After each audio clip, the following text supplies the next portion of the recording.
Welcome, weary traveller, to a journey through the sands of time. As you settle in for a night's repose, let us paint a vivid picture of an ancient world, a world of power, grandeur, and cruelty. Tonight, we delve into the lives of the cruelest pharaohs to ever rule the land of Egypt, those god-kings whose actions echo through history. Before we begin our tale, I kindly ask you to leave a comment sharing where in the world you're joining us from and what time of day it is for you.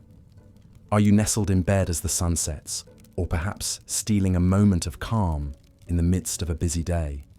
Wherever you are, whenever you are, we're glad to have you along for the ride.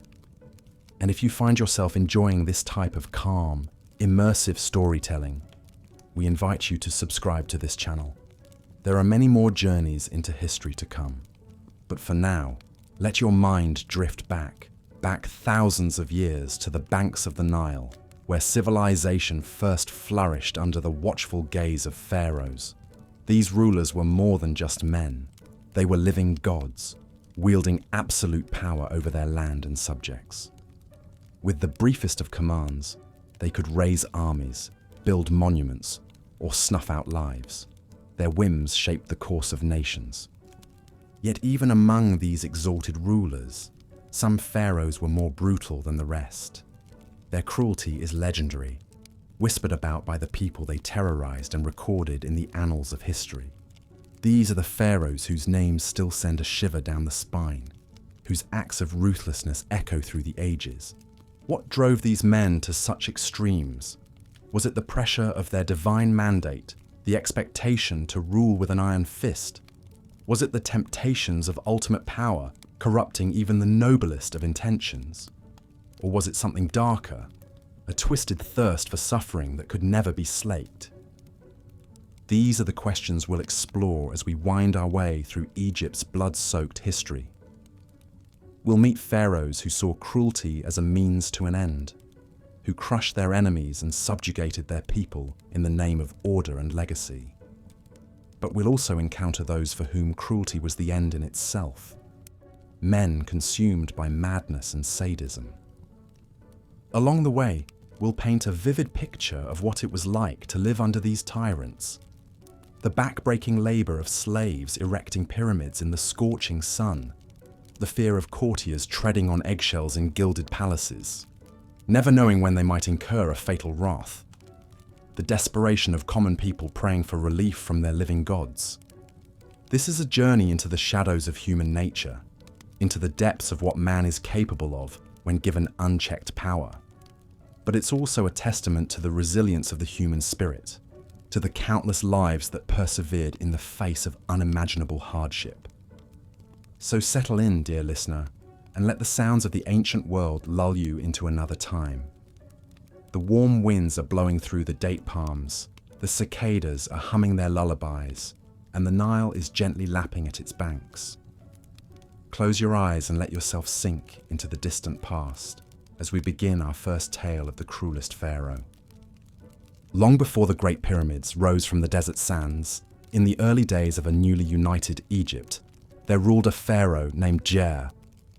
He was the third king of the first dynasty, a time when the concept of absolute divine rule was still young, and Djer was determined to cement his grip on power, no matter the cost. Little is known for certain about Djer's reign, but the fragments of history that survive paint a grim picture. He's said to have been a brutal unifier, ruthlessly crushing any rival factions that dared challenge his authority. With each victory, his reputation grew, as did his appetite for cruelty. One grisly legend holds that after a particularly bloody campaign, Djer rounded up the severed hands of his vanquished foes as trophies. Imagine the scene, piles upon piles of lifeless hands stacked like cordwood in the hot Egyptian sun. A gruesome testament to the price of defiance. But Djer's cruelty wasn't limited to his enemies. He's said to have demanded the deaths of servants to accompany him into the afterlife, a practice that would become a disturbing trend among pharaohs to come. Perhaps he believed their souls would serve him in death as they had in life. Or perhaps it was simply a flex of his power, a reminder that his dominion extended even beyond the grave. Whatever the reason, the result was a reign of terror that set a chilling precedent. Djer may have united Egypt, but he did so through blood and fear. In a way, he was the prototype for the cruel pharaohs to come, an early warning of what can happen when absolute power goes unchecked. As the first dynasty faded into the second and then the third, Egypt continued to grow in wealth and power. Mighty monuments began to rise along the Nile, testaments to the godlike might of the pharaohs. But with each passing generation, it seemed their cruelty only grew in turn. Which brings us to our next pharaoh, a man whose name is still synonymous with tyranny and excess. Khufu, the builder of the Great Pyramid of Giza. Though he lived over 1,000 years after Djer, Khufu took the concept of divine cruelty to staggering new heights, quite literally, in the case of his most enduring legacy. The Great Pyramid is a wonder of the ancient world, a tomb fit for a god-king. Even today, it's hard to fathom the sheer scale of its construction. Imagine the toil involved, the decades of ceaseless labor by tens of thousands of workers. Now imagine doing it all under the merciless gaze of a tyrant. The ancient Greek historian Herodotus paints a grim picture of life under Khufu. He describes the pharaoh as a cruel and profligate ruler who subjugated his people to satisfy his own vanity. To fund his pyramid project, Herodotus claims Khufu resorted to desperate measures, even going so far as to prostitute his own daughter when the coffers ran low. While modern scholars debate the accuracy of these specific claims, there's little doubt that Khufu's reign was one of great hardship for the average Egyptian. The logistical challenges alone of constructing the Great Pyramid are staggering.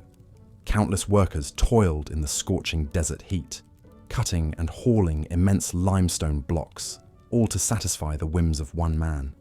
Grim stories abound of the human toll involved. Workers crushed under falling blocks, executed for the slightest infractions, even buried alive in the foundations as a macabre sacrifice. Some say the mortar between the stones was mixed with the blood, sweat, and tears of the slaves who built it. Of course, the historical record is murky, and such stories may well be exaggerations, but they speak to the reputation Khufu left behind, a reputation of a merciless taskmaster, a man who saw his subjects as expendable in the pursuit of his own glory. In the end, Khufu got his wish. His pyramid has endured for over 4,500 years, a testament to his power and ego. But at what cost? How many lives were ground to dust in the process? How much suffering was deemed an acceptable price for one man's vanity? These are the questions that haunt the legacy of Khufu. He may have built a wonder of the world, but he did so on a foundation of cruelty. In that way, he set a troubling precedent for the pharaohs to come, a model of ruthless absolutism in the name of ambition. And yet, as brutal as Khufu's reign was, it pales in comparison to the cruelty of our next pharaoh. A man who took the throne at just 6 years old and went on to rule for an astonishing 94 years. A man whose pampered youth and decadent reign would plunge Egypt into a dark age of tyranny and excess. The pharaoh in question is Pepi II, and his is a tale of cruelty unchecked. Born into the 6th dynasty, Pepi was just a child when his father died, and he ascended to the throne. You can imagine the kind of upbringing such a boy king would have, doted on by fawning courtiers, his every whim indulged, never hearing the word no. As Pepi grew into manhood, his appetite for luxury and power grew with him. The ancient historian Manetho describes him as a decadent ruler, more interested in his own pleasures than the welfare of his people. He's said to have had a harem of beautiful women at his beck and call, and to have indulged in all manner of excesses. But Pepi's self-indulgence came at a steep price. To fund his extravagant lifestyle, he ruthlessly taxed his subjects, driving many into poverty and despair. Those who couldn't pay were subjected to brutal punishments, beaten, imprisoned, even executed as a warning to others. Pepi was also fiercely paranoid, seeing threats to his power around every corner. He's said to have ruthlessly eliminated any potential rivals, even those within his own family. One grim tale speaks of him ordering the execution of his own uncle, a man who had served as his regent during his youth. Imagine the fear that must have gripped the palace during Pepi's reign. Courtiers walking on eggshells, never knowing when a stray word or perceived slight might bring down the wrath of the pharaoh. In such an atmosphere of terror, it's no wonder that corruption and cronyism ran rampant. And yet, even as his kingdom crumbled around him, Pepi clung to power with an iron grip. Year after year, decade after decade, he remained on the throne, a testament to his ruthlessness and cunning. In the end, Pepi's reign lasted an astonishing 94 years, the longest of any pharaoh in history. But those years were a plague upon Egypt. By the time he finally died, the kingdom was in chaos, riven by corruption and misrule. In a way, Pepi's reign was the ultimate cautionary tale about the dangers of absolute power. A spoiled child growing into a tyrant, concerned only with his own pleasures while his people suffered. A man so cruel, so decadent, that his name became synonymous with the worst excesses of pharaonic rule. And yet, even Pepi's cruelty pales in comparison to our next pharaoh, a man who upended the very foundations of Egyptian society in the name of his own megalomania. A man who plunged his kingdom into a reign of religious terror unmatched in Egyptian history. That man was Akhenaten, the so-called heretic pharaoh, and his is a story of cruelty in the name of fanaticism. Born Amenhotep IV, he rose to power in the prosperous 18th dynasty. But prosperity wasn't enough for this pharaoh.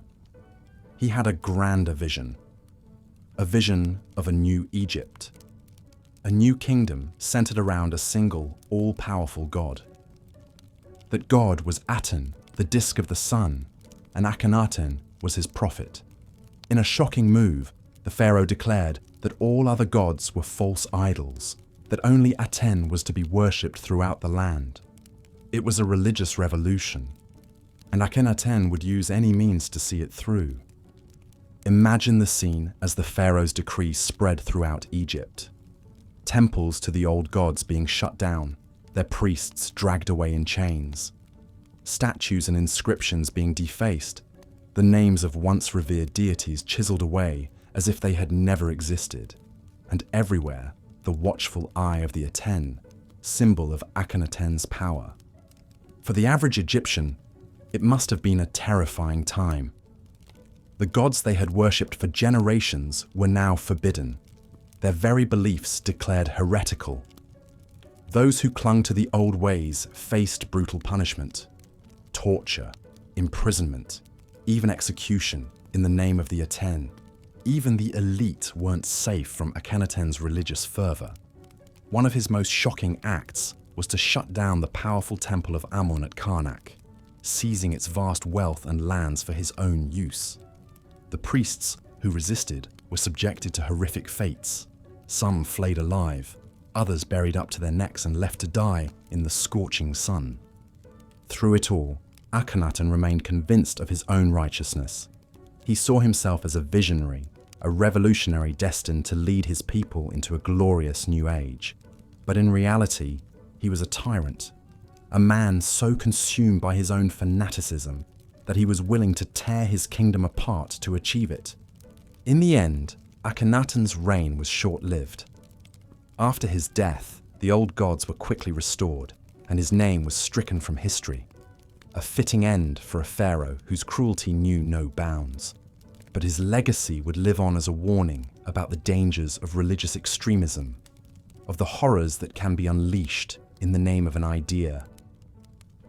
As we move into the 19th dynasty, we come to a pharaoh whose cruelty was of a different sort, the cruelty of conquest and empire building. I speak of Ramesses II, also known as Ramesses the Great, one of the most celebrated and notorious rulers in Egyptian history. Ramesses was a pharaoh with big ambitions. From the moment he took the throne, he set his sights on expanding Egypt's borders and asserting its dominance over the surrounding lands. He was a skilled warrior and a ruthless tactician, and he would stop at nothing to achieve his goals. One of Ramesses' most famous campaigns was his war against the Hittites, a powerful empire centered in what is now Turkey. The two superpowers clashed in a series of epic battles, with Ramesses leading his armies from the front lines. Ancient inscriptions vividly describe the pharaoh's valor in combat, how he personally charged into the fray and slew his foes with a strength unmatched. But bravery alone doesn't make a great leader. For all his military prowess, Ramesses could also be brutally cruel to those he conquered. After one particularly decisive victory, he's said to have rounded up the survivors and executed them en masse, a grim warning to any who would dare defy him. This was par for the course for Ramesses. Wherever his armies went, they left a trail of destruction in their wake. Cities were sacked, crops burned, populations enslaved or slaughtered, all in the name of Egyptian glory and the pharaoh's own ego. And what an ego it was. Ramesses was a master of self-promotion, and he made sure his name and image were etched into every corner of his empire. He erected massive statues of himself, some over 100 feet tall, and emblazoned his cartouche on seemingly every wall and pillar. But perhaps his greatest monument was the city of Ramesses, his new capital built on the edge of the Nile Delta. It was a marvel of engineering and a testament to Ramesses' power. A vast complex of palaces, temples, and estates sprawling over 18 square miles. Of course, such grandeur came at a cost. Ramesses ruthlessly conscripted laborers to work on his building projects, subjecting them to grueling conditions under the desert sun. Many died from exhaustion, malnutrition, or sheer overwork. Their lives a small price to pay for the pharaoh's vision. In the end, Ramesses' cruelty served his aims well. By the time of his death, Egypt was at the height of its power, its borders stretching from Syria to Sudan. Ramesses had gotten his wish, an empire to match his outsized ambition and ego. But at what cost? How many lives had been crushed under the wheels of his war machine? How much suffering had been inflicted in the name of glory? These are the questions that dog Ramesses' legacy, the dark underbelly of his celebrated reign. As we move into the later dynasties, we return to a pharaoh whose cruelty we've already touched on, Akhenaten, the heretic king. But if his religious fervor was shocking, it's nothing compared to the depths of madness and sadism he would ultimately sink to. As Akhenaten's reign progressed, his obsession with his sun god Aten only intensified. He became increasingly paranoid, seeing enemies and conspiracies around every corner. Anyone who didn't show sufficient devotion to Aten was a potential threat, a traitor to be rooted out and destroyed. The pharaoh's madness took on a cruel and capricious edge. He's said to have ordered executions on a whim, subjecting his courtiers to a constant state of terror. Even his own family wasn't safe. According to some accounts, he banished his wife Nefertiti for daring to suggest that he might be going too far. But perhaps the cruelest act of Akhenaten's reign was his abandonment of Thebes, the traditional capital of Egypt. In a shocking move, he ordered the construction of a new city in the middle of the desert, a place that would be dedicated solely to the worship of Aten. The city was called Akhetaten, the horizon of the Aten, and its construction was a nightmare. Thousands of workers were forced to toil in the scorching heat. As Ramesses III took the throne, Egypt was a land scarred by tumult and strife. The once great empire had been brought to its knees by the cruelty and chaos of pharaohs past. Akhenaten's religious upheavals, Ramesses II's bruising wars, and the bloody power struggles in between had left the two lands weary and wounded. The people cried out for a ruler to lead them back to stability and glory. But in a time where cruelty begat cruelty, peace would prove elusive. Rameses III was a man shaped by this turbulent age. Born into the royal family during the troubled years after Akhenaten, his youth was steeped in intrigue and unrest. As a prince, he watched rivals vie for power, courtiers scheme and conspire, and pretenders plot to seize the throne of Horus. This was a dangerous world, where one false step could mean a traitor's death. To survive and rise, Rameses would need cunning, ruthlessness, and an iron will to match any foe. When his moment came, Rameses acted with decisive brutality. The records are murky, but glimpses of the truth peek through the mists of time. Whispers of a palace coup, a royalist faction rallying to the prince's banner, murmurs of bloody battles as Rameses and his supporters cut down their rivals without mercy, furtive tales of executions and exiles as the would-be king purged any who dared stand against him. Through naked cruelty and force of arms, Rameses III made himself the undisputed master of Egypt. But seizing power was only the first trial Rameses would face. All around, the empire was beset by foes and afflicted by woes. To the west, the Libyans menaced the desert frontiers, probing for weakness and plunder. To the east, the sea peoples raged and ravaged, surging from their unknown lands to batter the very foundations of Egyptian might. In the south, Nubia stirred and plotted, dreaming of slipping the yoke of pharaonic rule. Beset on all sides, Egypt teetered on the precipice. Rameses III knew his reign would be defined by how he met these threats. A king who flinched in the face of danger could not hope to hold the double crown for long. And so, Rameses girded himself for war, determined to crush his enemies with the full force of Egyptian arms. He would make his foes tremble before the might of Horus, avenger of his father, or see Egypt perish in the attempt.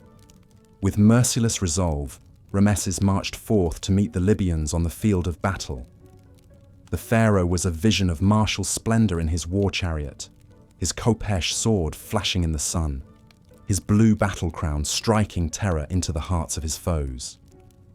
With precise and pitiless force, Rameses drove the Libyans before him, scattering their armies like chaff on the wind. Captives were marched back to Egypt in chains, their leaders brutally maimed to make an example to any who dared defy the son of Ra. But there was no time to savor this victory, for the sea peoples were storming the very gates of Egypt. These enigmatic raiders from beyond the Great Green Sea had toppled empires and set the world ablaze with their fury. Now they descended on the Nile Delta like a hurricane, razing cities and sowing chaos wherever their oars touched shore. If they could not be stopped, Egypt itself might be swallowed by the raging sea. Once more Rameses rode out to war, his eyes fixed on the northern horizon with steely determination. In a series of ferocious battles, the pharaoh unleashed the full might of his armies against the sea peoples. Egyptian infantry clashed with foreign raiders in brutal hand-to-hand combat, while flotillas of sleek warships grappled on the churning waves. The din of bronze and the cries of the dying filled the air as Rameses fought with the strength of Set, the fury of Montu. Through sheer grit and martial prowess, Rameses III prevailed against the sea peoples, driving them from Egypt's shores and scattering their broken remnants to the four winds. It was a victory that echoed through the ages, immortalized on the storied walls of his mortuary temple at Medinet Habu. There, vivid reliefs depict the pharaoh as a warrior without peer, smiting hordes of sea peoples and receiving their abject submission. The artisan's chisels sing a hymn to Rameses' glory, etching his deeds into eternity. But even in triumph, the spectre of cruelty was never far from Rameses III. For the pharaoh who lived by the sword would also perish by it, victim of a shadowy conspiracy that reached into the very heart of his own harem. The details are lost to time, obscured by ominous lacunae in the ancient scrolls. But the grim outcome is all too clear.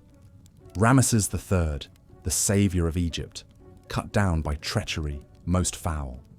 As the king lay dying, his life's blood ebbing into the unyielding stone, perhaps his thoughts flew back to the brutal path that had brought him to this pass. A lifetime steeped in blood and cruelty, a reign forged in the crucible of merciless warfare and ruthless ambition. Had the gods demanded too steep a price for Egypt's salvation? Or was this the inexorable fate of all who dared to wear the double crown, to wield the crook and flail of absolute power?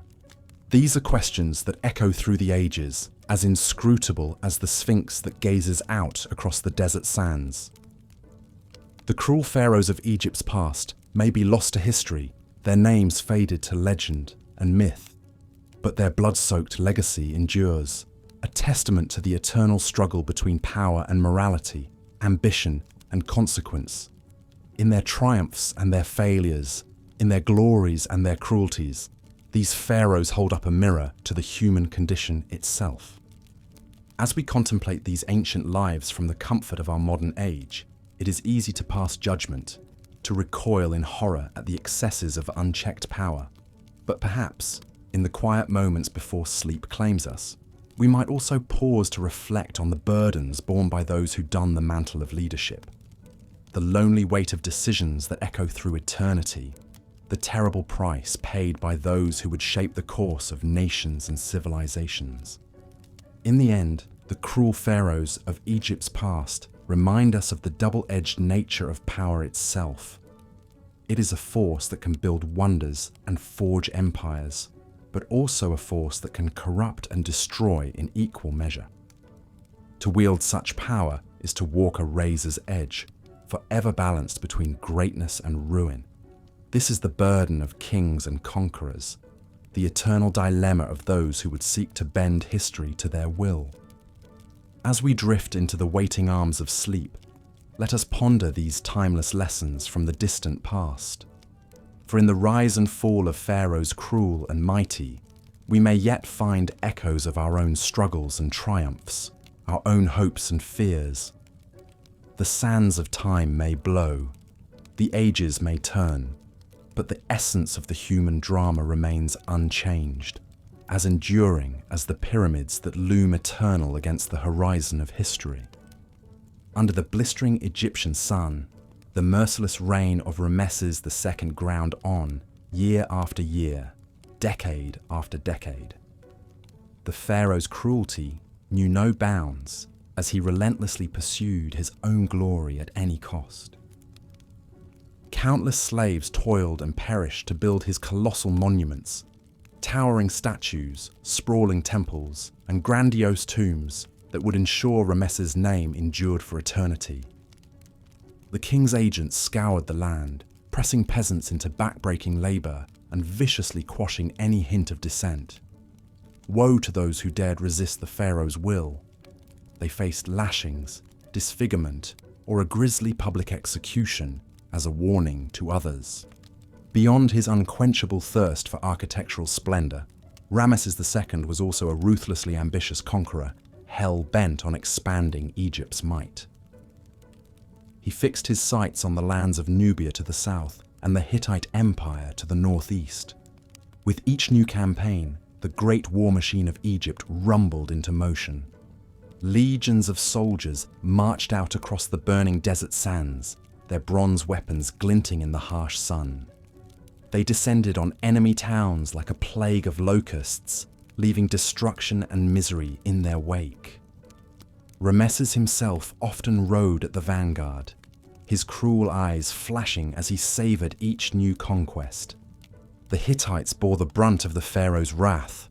For years, the two superpowers grappled for control of strategic outposts in Syria. In his most famous and brutal campaign, Ramesses II marshaled a force of 20,000 men and marched on the pivotal city of Kadesh. The ensuing battle was fierce and bloody, filling the Orontes River with broken chariots and bodies. Both sides suffered grievous losses, but Ramesses spun it as a great victory. Flush with triumph, the king returned to Egypt and unleashed a building spree unlike any before. He cruelly forced his Hittite captives to labor on his grandest projects, in a grim echo of the Hebrews' later toil. Karnak, Luxor, Abu Simbel all bore the stamp of Ramesses' ruthless ambition and the blood and sweat of untold slaves. Yet perhaps the cruelest stroke of Ramesses' reign was not on the battlefield or in the quarry, but within his own family. The pharaoh sired over 100 children with a parade of wives, seeing them as little more than pawns to secure the line of succession. He notoriously groomed his 13th son Meremptah to inherit the throne, coldly snubbing and isolating the 12 older brothers. This sowed bitter strife and resentment within the royal family. Ramesses played his children off against each other, pitting brother against brother in a high-stakes game of rivalry. He dangled power before them, but reacted viciously to any hint of a challenge to his authority. The crown prince Amun-Herkhepeshef dared to outshine his father, and was never heard from again. Thus, Ramesses II's cruelty cast a long shadow over Egypt, one that would linger for generations after his passing. He had ruthlessly expanded its borders and raised monuments to his own glory, but at a steep price in human suffering. The king was revered, but also deeply feared. It's said that when he died after 67 years on the throne, the first question on every Egyptian's lips was not one of grief, but a hushed, anxious, "Who will be pharaoh now?" They trembled at the prospect of a new tyrant rising, or worse, a war of succession between Ramesses' many sons that would drench the kingdom in blood. Memories were still fresh of the dynastic chaos that had ripped Egypt apart after Akhenaten's reign a century before. Would one of Ramesses' overlooked older boys, seething with resentment, make a brutal play for power? In the end, the transfer to Meremptah was largely peaceful, if not especially smooth. The 13th son navigated court intrigues and fended off rivals to secure his rule. But in many ways, he proved a pale shadow of his domineering father, struggling to hold together the empire Ramesses had assembled. And so Egypt entered a slow decline, never quite recapturing the heights of wealth and power it had known under its most infamous king. Ramesses II's cruelty had brought the kingdom to the pinnacle of its strength, but also sowed the seeds of its gradual decay. It was a pattern that would echo again and again throughout Egypt's long history. The higher a pharaoh's ambitions soared on the backs of his battered subjects, the harder the fall of the dynasty to come. As we lie back and close our eyes, the story of Ramesses the Great drifts through our thoughts, still vivid after thousands of years. There's a timeless lesson in his reign, if we care to heed it, a warning of what becomes of a society that embraces cruelty over compassion. One can only wonder, what dreams haunted Ramesses as he lay in his own royal bed, the screams of slaves and conquered foes still echoing in his ears? What regrets and doubts churned behind those imperious eyes as the great king drifted off to a restless sleep? Questions we'll likely never answer, but ones that linger with us as we too surrender to slumber's embrace, the fading spectre of Ramesses' cruelty trailing us into the realm of dreams. There, we may just catch a ghostly glimpse of ancient Egypt's bloodied sands and toiling slaves, and shiver at the shadow of its most infamous pharaoh. Perhaps, as we sink deeper into sleep's dark waters, we'll find ourselves adrift on the Nile of 3,000 years ago, its current carrying us inexorably into the mists of history. And if we glance over our shoulder, we may just spy a monumental statue rising from the riverbank, the face of Ramesses the Great looming through the fading light. His stony eyes forever fixed on eternity's horizon, even as the kingdom he built with such cruelty crumbles slowly to dust behind him. With that image dancing dimly through our thoughts, we can at last let the story go and give ourselves over to sleep's welcome embrace. The long-ago cruelty of Ramesses II recedes into the shadows of history and dream, a dark reminder of the eternal truth. that it is not the mightiest pharaohs we recall and cherish, but the ones who ruled with wisdom, justice, and mercy for the people they led. Such were the mysterious ways of ancient Egypt, land of god-kings and unending intrigue. And so, our weary minds wander those shifting desert sands until the veil of sleep descends at last and carries us into oblivion's silent keep, where the cruelest pharaohs lie entombed with their secrets for all eternity. There they will remain, gilded and mummified, with only their whispered tales left to echo through our dreams on nights like this.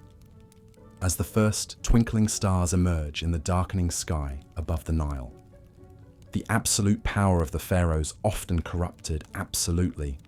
Insulated by unfathomable wealth and worshipped as living gods, many were shaped into tyrants. The expectations heaped upon their shoulders from birth to be an invincible ruler, a supreme judge, a divine intermediary between heaven and earth, could twist even the most well-meaning sovereign. Some pharaohs shouldered this immense responsibility with wisdom and restraint, but for others, it nurtured the cruelest impulses.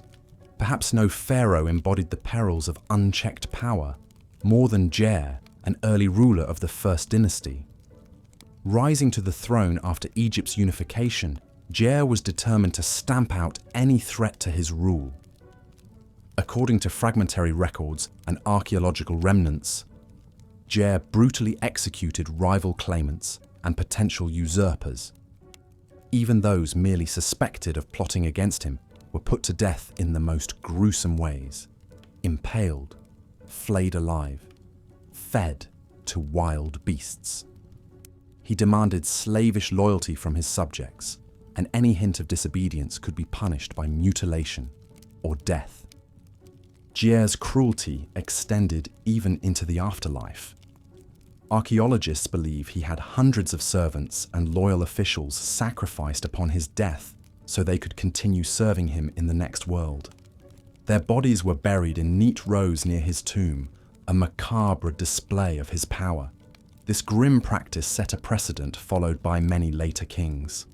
Jer's example showed that a pharaoh's capacity for cruelty need not end at the grave. While Jer's ruthlessness crushed dissent, it couldn't build monuments that would endure for millennia. That feat would fall to Khufu, the pharaoh who built the Great Pyramid of Giza. This colossal tomb is a testament to Khufu's power and the merciless means he employed to build it. Its construction consumed Khufu's lengthy reign, becoming an obsession bordering on madness. For over 20 years, armies of workers toiled on the pyramid under the desert sun. Peasants were torn from farms and families and pressed into hard labor cutting, hauling, and stacking immense limestone blocks.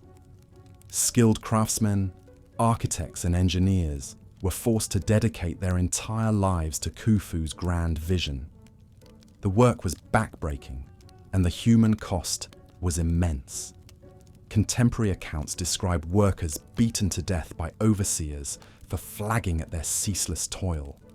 Accidents on the massive building site were common, with crushed limbs and fatal falls a daily occurrence. Some deceased workers were unceremoniously sealed into the pyramid's very foundations. Even by ancient standards, the conditions Khufu's workforce endured were considered cruel and exploitative. The Greek historian Herodotus, writing 2,000 years later, described Khufu as vicious and depraved for inflicting such misery to build his tomb. But to Khufu, their suffering was inconsequential compared to the magnificence of his monument. The pyramid was an eternal beacon of his glory, and no cost was too high, especially when paid by lowly laborers. Khufu's cruelty literally towered over Egypt for all to see. If Khufu showed the depths of cruelty a pharaoh would sink to for a lasting legacy, Pepi II demonstrated how absolute power could warp a ruler over a lifetime. Ascending to the throne at just 6 years old, Pepi's 94-year reign was the longest in ancient Egyptian history. Child kings were not uncommon, but they ruled in name only, with advisors wielding the real power behind the throne. In Pepi's case, his early years were spent in pampered isolation in the royal court. Away from the burdens of governance, he grew into a spoiled, impulsive youth with no check on his whims and appetites. When he came of age, Pepi jealously seized control as pharaoh in truth, not just in name. Paranoid that others would steal his power as he once had as a child, Pepi ruthlessly eliminated any hint of a threat. Advisors who had served him since infancy were exiled or executed on spurious charges. Pepi promoted only the most slavishly loyal sycophants, who enabled his every cruel impulse. The inner circle of Pepi's court became a den of intrigue and treachery, where courtiers vied for his favour. Outside the palace walls, Pepi's reign devolved into tyranny and terror. Political rivals and disloyal governors were publicly tortured and executed as warnings. Oppressive taxes were extracted to fund Pepi's decadent lifestyle and self-glorifying building projects. According to some accounts, Pepi hosted macabre banquets where the bodies of executed enemies were displayed and desecrated. Other tales claim he kept a harem of enslaved women who were killed if they displeased him. While the truth of such stories is hard to verify, they paint a chilling picture of a ruler corrupted by his own power. Pepi's cruelty and misrule helped plunge Egypt into a dark age of decline and chaos after his death. With no strong heir to follow his 94-year reign, political instability and economic collapse ravaged the kingdom for over a century. Pepi's corrupt court and government could not endure without him. The suffering and havoc his tyranny unleashed would far outlast the material splendor of his reign. Pepi's lifetime of cruelty brought Egypt to ruin. While Pepi II's cruelty stemmed from indulgence and insecurity, Akhenaten sprung from fanaticism and fervor. A pharaoh of the prosperous 18th dynasty, Akhenaten believed he had a divine mandate to transform Egypt's religious order. In the 5th year of his reign, he instituted a sweeping upheaval to install worship of a single sun deity, the Aten, as the state religion. It was a bold attempt to focus religious power and resources under his control as pharaoh, high priest, and divine intermediary of the Aten. To Akhenaten, this was not merely a political power grab. It was a righteous revolution against centuries of religious tradition. Anything short of total compliance was seen as heresy against divine will. He commanded the closure of temples to the old gods across Egypt. Long-venerated deities like Amun, Osiris, and Isis were officially abandoned, and their priesthoods disbanded. Disloyal priests who refused to comply were imprisoned, exiled, or executed as traitors. Their wealth and landholdings were seized by the royal treasury. Only the most zealously loyal converts were allowed to remain. But Akhenaten's vision of a pure Aten-worshipping utopia demanded further sacrifices. Armies of workers were conscripted to chisel away inscriptions of the old gods from every public monument. Sanctuaries and shrines that had stood for generations were razed to the ground. Mob violence and vandalism against the old gods' followers were tacitly encouraged. At Akhenaten's command, Egypt's pluralistic religious culture was brutally suppressed in a campaign of iconoclasm and inquisition. For ordinary Egyptians, it was a time of fear, chaos, and spiritual loss. The gods and rituals that had shaped their lives for centuries were now forbidden on pain of death. The only faith allowed was Akhenaten's stern monotheism, where the pharaoh alone communed with the supreme solar deity. Many struggled to adapt to the austere new ideology and worship. Others simmered with quiet resentment at the king who so callously overturned their cherished traditions. Though undertaken in the name of pious reform, Akhenaten's religious revolution cracked the foundations of Egyptian society and brought his people immense hardship. But perhaps no pharaoh wielded cruelty as effectively as Ramesses II in the service of building an empire. Often called Ramesses the Great, He ruled for a remarkable 66 years and presided over an era of military expansion and monumental construction.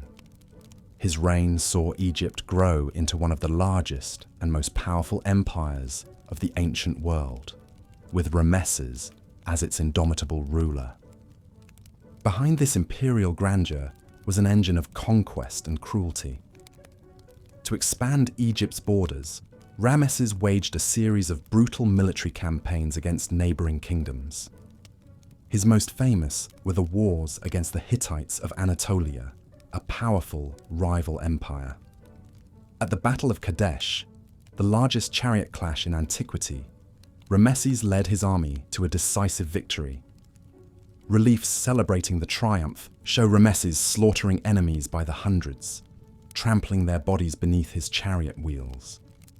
Such vivid propaganda projected an image of Ramesses as an invincible warrior king, and the cruelties of war were depicted as displays of his might. Prisoners were marched back to Egypt as slaves, their homelands turned into vassal states. Closer to home, Ramesses launched punitive raids into Nubia to the south, sacking cities and enslaving captives. No slight against Egyptian power could go unpunished. The wealth seized through Ramesses' conquests funded a frenzy of building across Egypt. He commissioned scores of new temples, monuments, and cities, all bearing his name and image. The sheer scale and number of Ramesses' building projects was unprecedented, but they took a brutal human toll. Armies of slaves, POWs, and peasants were pressed into back-breaking labor to build Ramesses' many monuments. They toiled in squalid conditions, often under the whip, to haul stone and raise statues glorifying the king. Massive rock-cut temples like Abu Simbel consumed untold lives as laborers worked deep underground. The new capital Pi-Ramesses was built on the backs of foreign slaves who were worked to death far from home. For Ramesses, this suffering was a small price to pay for the greater glory of his reign. Each monument was a testament to his power and divine mandate to rule. If it took cruelty and conquest to achieve immortality, so be it. The blood spilled and lives spent were just the cost of building an eternal empire. But Ramesses could not control his legacy from beyond the grave.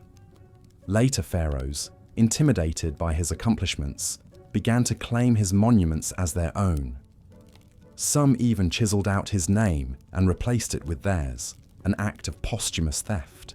For a king obsessed with eternal glory, there could be no greater cruelty. Of course, no chronicle of pharaonic cruelty could omit the depths of depravity reached by Akhenaten. While his religious inquisition upended the spiritual foundations of Egypt, his personal rule devolved into a nightmare of madness and paranoia. As his reign wore on, Akhenaten grew increasingly obsessed with his role as the sole intermediary to the Aten. In his mind, any disloyalty was an affront to divine order, and his delusions fed the cruelest impulses. Within the royal court, Akhenaten unleashed a reign of terror against suspected traitors and religious backsliders.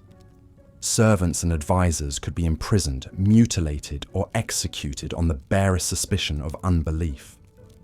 Even his own family was not immune. According to some accounts, Akhenaten banished his wife Nefertiti and several daughters from court for not worshipping the Aten fervently enough. The royal palace became a hothouse of fear and sycophancy, but Akhenaten's cruelest act was yet to come. Not content to stamp out the old gods, he sought to raise a pure city dedicated to the Aten alone, Akhetaten, the horizon of the sun. He abandoned the capital Thebes and forced the entire apparatus of government to follow him to this barren patch of desert. There, he poured state resources into a deranged utopian project, while the rest of Egypt languished. Akhetaten was built with dizzying speed by press-ganged laborers, its palaces and temples rising from the sands in a matter of years. Nobles were required to construct lavish tombs in the nearby cliffs to prove their loyalty. Dissenters could face execution, with their bodies left to rot in the desert sun as a warning. The once bustling city of Thebes became a ghost town, its temples shuttered and population forced to resettle.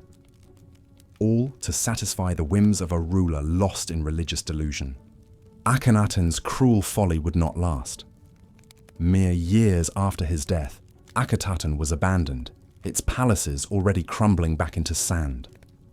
His religious revolution was swiftly reversed by the boy king Tutankhamun, and Akhenaten himself became a reviled figure, the heretic pharaoh whose name was chiseled from monuments. Few pharaohs have been so thoroughly erased from history by their own people. It was a fitting end for a ruler consumed by his own madness and cruelty. The fallout from Akhenaten's misrule would spawn further cruelties, as Egypt entered a chaotic period of instability and violence.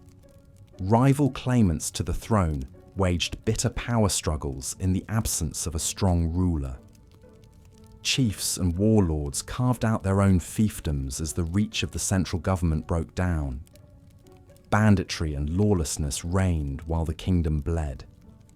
From this upheaval would emerge another strongman pharaoh, Ramesses III, who seized power after a time of turmoil.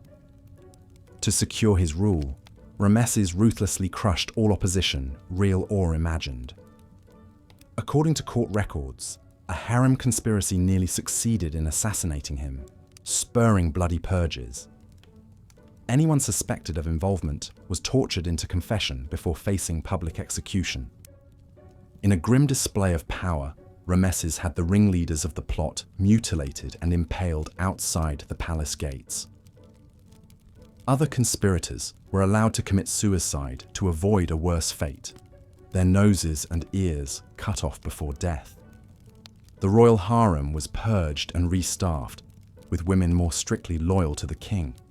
Even Ramesses' own family was not above suspicion, with several sons eliminated as potential rivals. Having imposed a brutal peace at home, Ramesses III turned his cruelty outward to restore Egypt's battered empire.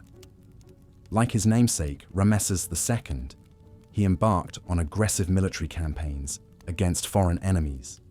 But his most significant achievement was defending Egypt against the mysterious Sea Peoples, a coalition of Mediterranean raiders who threatened the entire Near East. Using the Egyptian navy, Ramesses repelled the Sea Peoples' invasion in a massive sea battle. Reliefs depicting the victory show the cruel fates meted out to the defeated. Many were bound and thrown overboard to drown, or had their hands cut off as trophies. Those who survived were enslaved and forcibly resettled in Egypt as laborers. Once again, the cruelties of war were celebrated as signs of the pharaoh's power and glory. Ramesses III's cruelty may have held Egypt together in a time of crisis, but it could not reverse the kingdom's decline. The late New Kingdom saw a gradual erosion of pharaonic power and prestige over a succession of weaker rulers.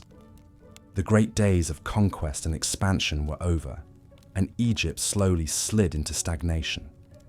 A series of foreign invasions would reduce the might of the pharaohs to a shadow of their former selves. In the end, the cruelty of the pharaohs could command obedience, but not loyalty. Their capacity for brutality was constrained only by the material resources to enact it. When the wealth and power of Egypt faded, so too did their ability to casually inflict suffering and terror. The pharaohs profiled here represent the extremes of unchecked power.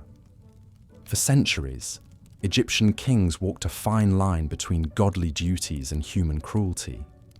Those who indulged their worst impulses found that their actions often sowed the seeds for future calamities. The example of Akhenaten shows how one man's cruelty and folly could destabilize an entire society. Even Ramesses the Great, for all his accomplishments, was undone by his own hubris and need for eternal glory. But the cruelty of the pharaohs was not an aberration. It was enabled by a system that granted godlike powers to fallible humans. When that system finally crumbled, the age of the god kings went with it.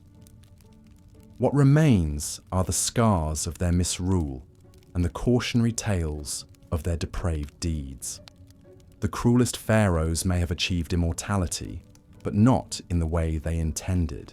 Their acts of brutality and oppression serve as warnings about the dangers of absolute power echoing across the centuries. So let the pharaohs of cruelty be remembered, but not revered. Let their stories be whispered as bedtime tales of caution and woe. And let the ruins of their monuments and shattered visages of their statues remind us that no matter how mighty, every tyrant eventually crumbles to dust. As sleep descends, ponder the choices that make a just ruler or a reviled despot. The past may be immutable, but the future is not yet written. In our dreams, we can aspire to wisdom over wickedness, compassion over cruelty. For in the end, what legacy do we leave behind? One of creation and kindness, or destruction and suffering? The weight of power is a heavy burden, but the weight of conscience is far greater still. So rest now and dream of a world where the mistakes of the past need not be repeated, where leaders are guided by justice and mercy, not megalomania and malice. And remember always the perils of power without restraint, as embodied by the cruelest pharaohs of ancient Egypt. Their whispered names are a warning through the ages, haunting our slumber with the spectre of unchecked tyranny. Let their memory be both a lullaby and a lesson, a grim gift from antiquity to light our way forward. And as Akhenaten's religious revolution descended into chaos and cruelty, his capital city of Thebes seethed with discontent. The pharaoh's single-minded devotion to the sun god Aten had upended centuries of tradition, and his increasingly erratic behavior sent shockwaves through Egyptian society. Akhenaten's paranoia grew with each passing day, fueled by the whispers of dissent reaching his ears. He became convinced that those closest to him were plotting against his reign and the glorious vision he had for Egypt. In a fit of madness, he ordered the banishment of his own wife, Nefertiti, a woman of great beauty and influence. Some say she spoke out against his reforms, one too many times. Others whisper that the pharaoh's fragile ego couldn't bear the thought of sharing power, even with his queen. With Nefertiti gone, Akhenaten's cruelty knew no bounds. He ordered the construction of a grand new capital in the middle of the desert, a city he called Akhetaten, or Horizon of the Aten. Thousands of slaves and workers toiled under the blistering sun to build a monument to the pharaoh's own vanity. They labored from dawn until dusk, hefting massive blocks of limestone to erect towering temples and palaces. Many dropped dead from exhaustion, their bodies left where they fell as a grim warning to others. Yet even as his new capital rose from the sands, Akhenaten's grip on reality was slipping. He became convinced that the god Aten spoke to him directly, whispering commands in his ear. The pharaoh began to issue increasingly bizarre decrees, like banning the worship of all other gods and even forbidding the use of the word gods in the plural. He ordered the destruction of any statues or inscriptions that dared to mention deities other than Aten. As word of Akhenaten's madness spread, a group of brave priests decided to take a stand. They gathered in secret to perform the sacred rituals of the old gods, praying for an end to the pharaoh's tyranny. But Akhenaten's spies were everywhere, and it wasn't long before the priests were dragged before the throne, their faces etched with defiance. In a chilling display of cruelty, Akhenaten ordered the priests to be publicly executed, their bodies mutilated and left to rot in the sun. He declared that anyone caught worshipping the old gods would suffer the same fate, sowing fear and despair throughout the land. As the years passed, Akhenaten's cruelty only intensified. He became increasingly paranoid, seeing enemies in every shadow. He ordered the construction of a massive wall around his new capital, a futile attempt to keep out the growing tide of discontent. Inside the city, life was a nightmare of constant surveillance and brutal punishments. Even the slightest hint of disloyalty could result in torture or death. Yet even as he tightened his grip on power, Akhenaten's empire was crumbling around him. The economy was in shambles, the people were starving, and the once great civilization of Egypt was teetering on the brink of collapse. In his final years, the pharaoh became a ghost of his former self, a mad tyrant consumed by his own delusions of grandeur. When death finally came for Akhenaten, it was a bitter relief for his long-suffering subjects. The pharaoh's body was hastily buried in a small tomb, his name and legacy all but erased from history. In the end, his grand vision for a new Egypt had brought nothing but misery and ruin. As the dust settled on Akhenaten's reign, the people of Egypt looked to the future with a mix of hope and trepidation. The old gods were slowly restored to their rightful place, and the wounds of the past began to heal. But the scars of Akhenaten's cruelty would linger for generations, a haunting reminder of the dangers of unchecked power in the hands of a tyrant. In the centuries that followed, the story of Akhenaten faded into legend, a cautionary tale whispered by parents to their children. They spoke of a pharaoh consumed by his own madness, a man who dared to defy the gods and paid the ultimate price. And as the flickering torchlight cast shadows on the walls of their humble homes, the people of Egypt prayed that such cruelty would never again darken their land. But the echoes of Akhenaten's reign would continue to reverberate through Egyptian history, a grim prelude to the tumultuous times that lay ahead. For even as the old order was restored, new threats loomed on the horizon, waiting to plunge the empire into chaos once more. In the years following Akhenaten's death, Egypt descended into a period of political instability and social upheaval. The power vacuum left by the pharaoh's demise sparked a series of bitter power struggles as rival factions vied for control of the throne. Assassinations, coups, and bloody purges became the order of the day as the once mighty empire teetered on the brink of collapse. Amidst this chaos, a new figure emerged from the shadows, a young general named Ramesses.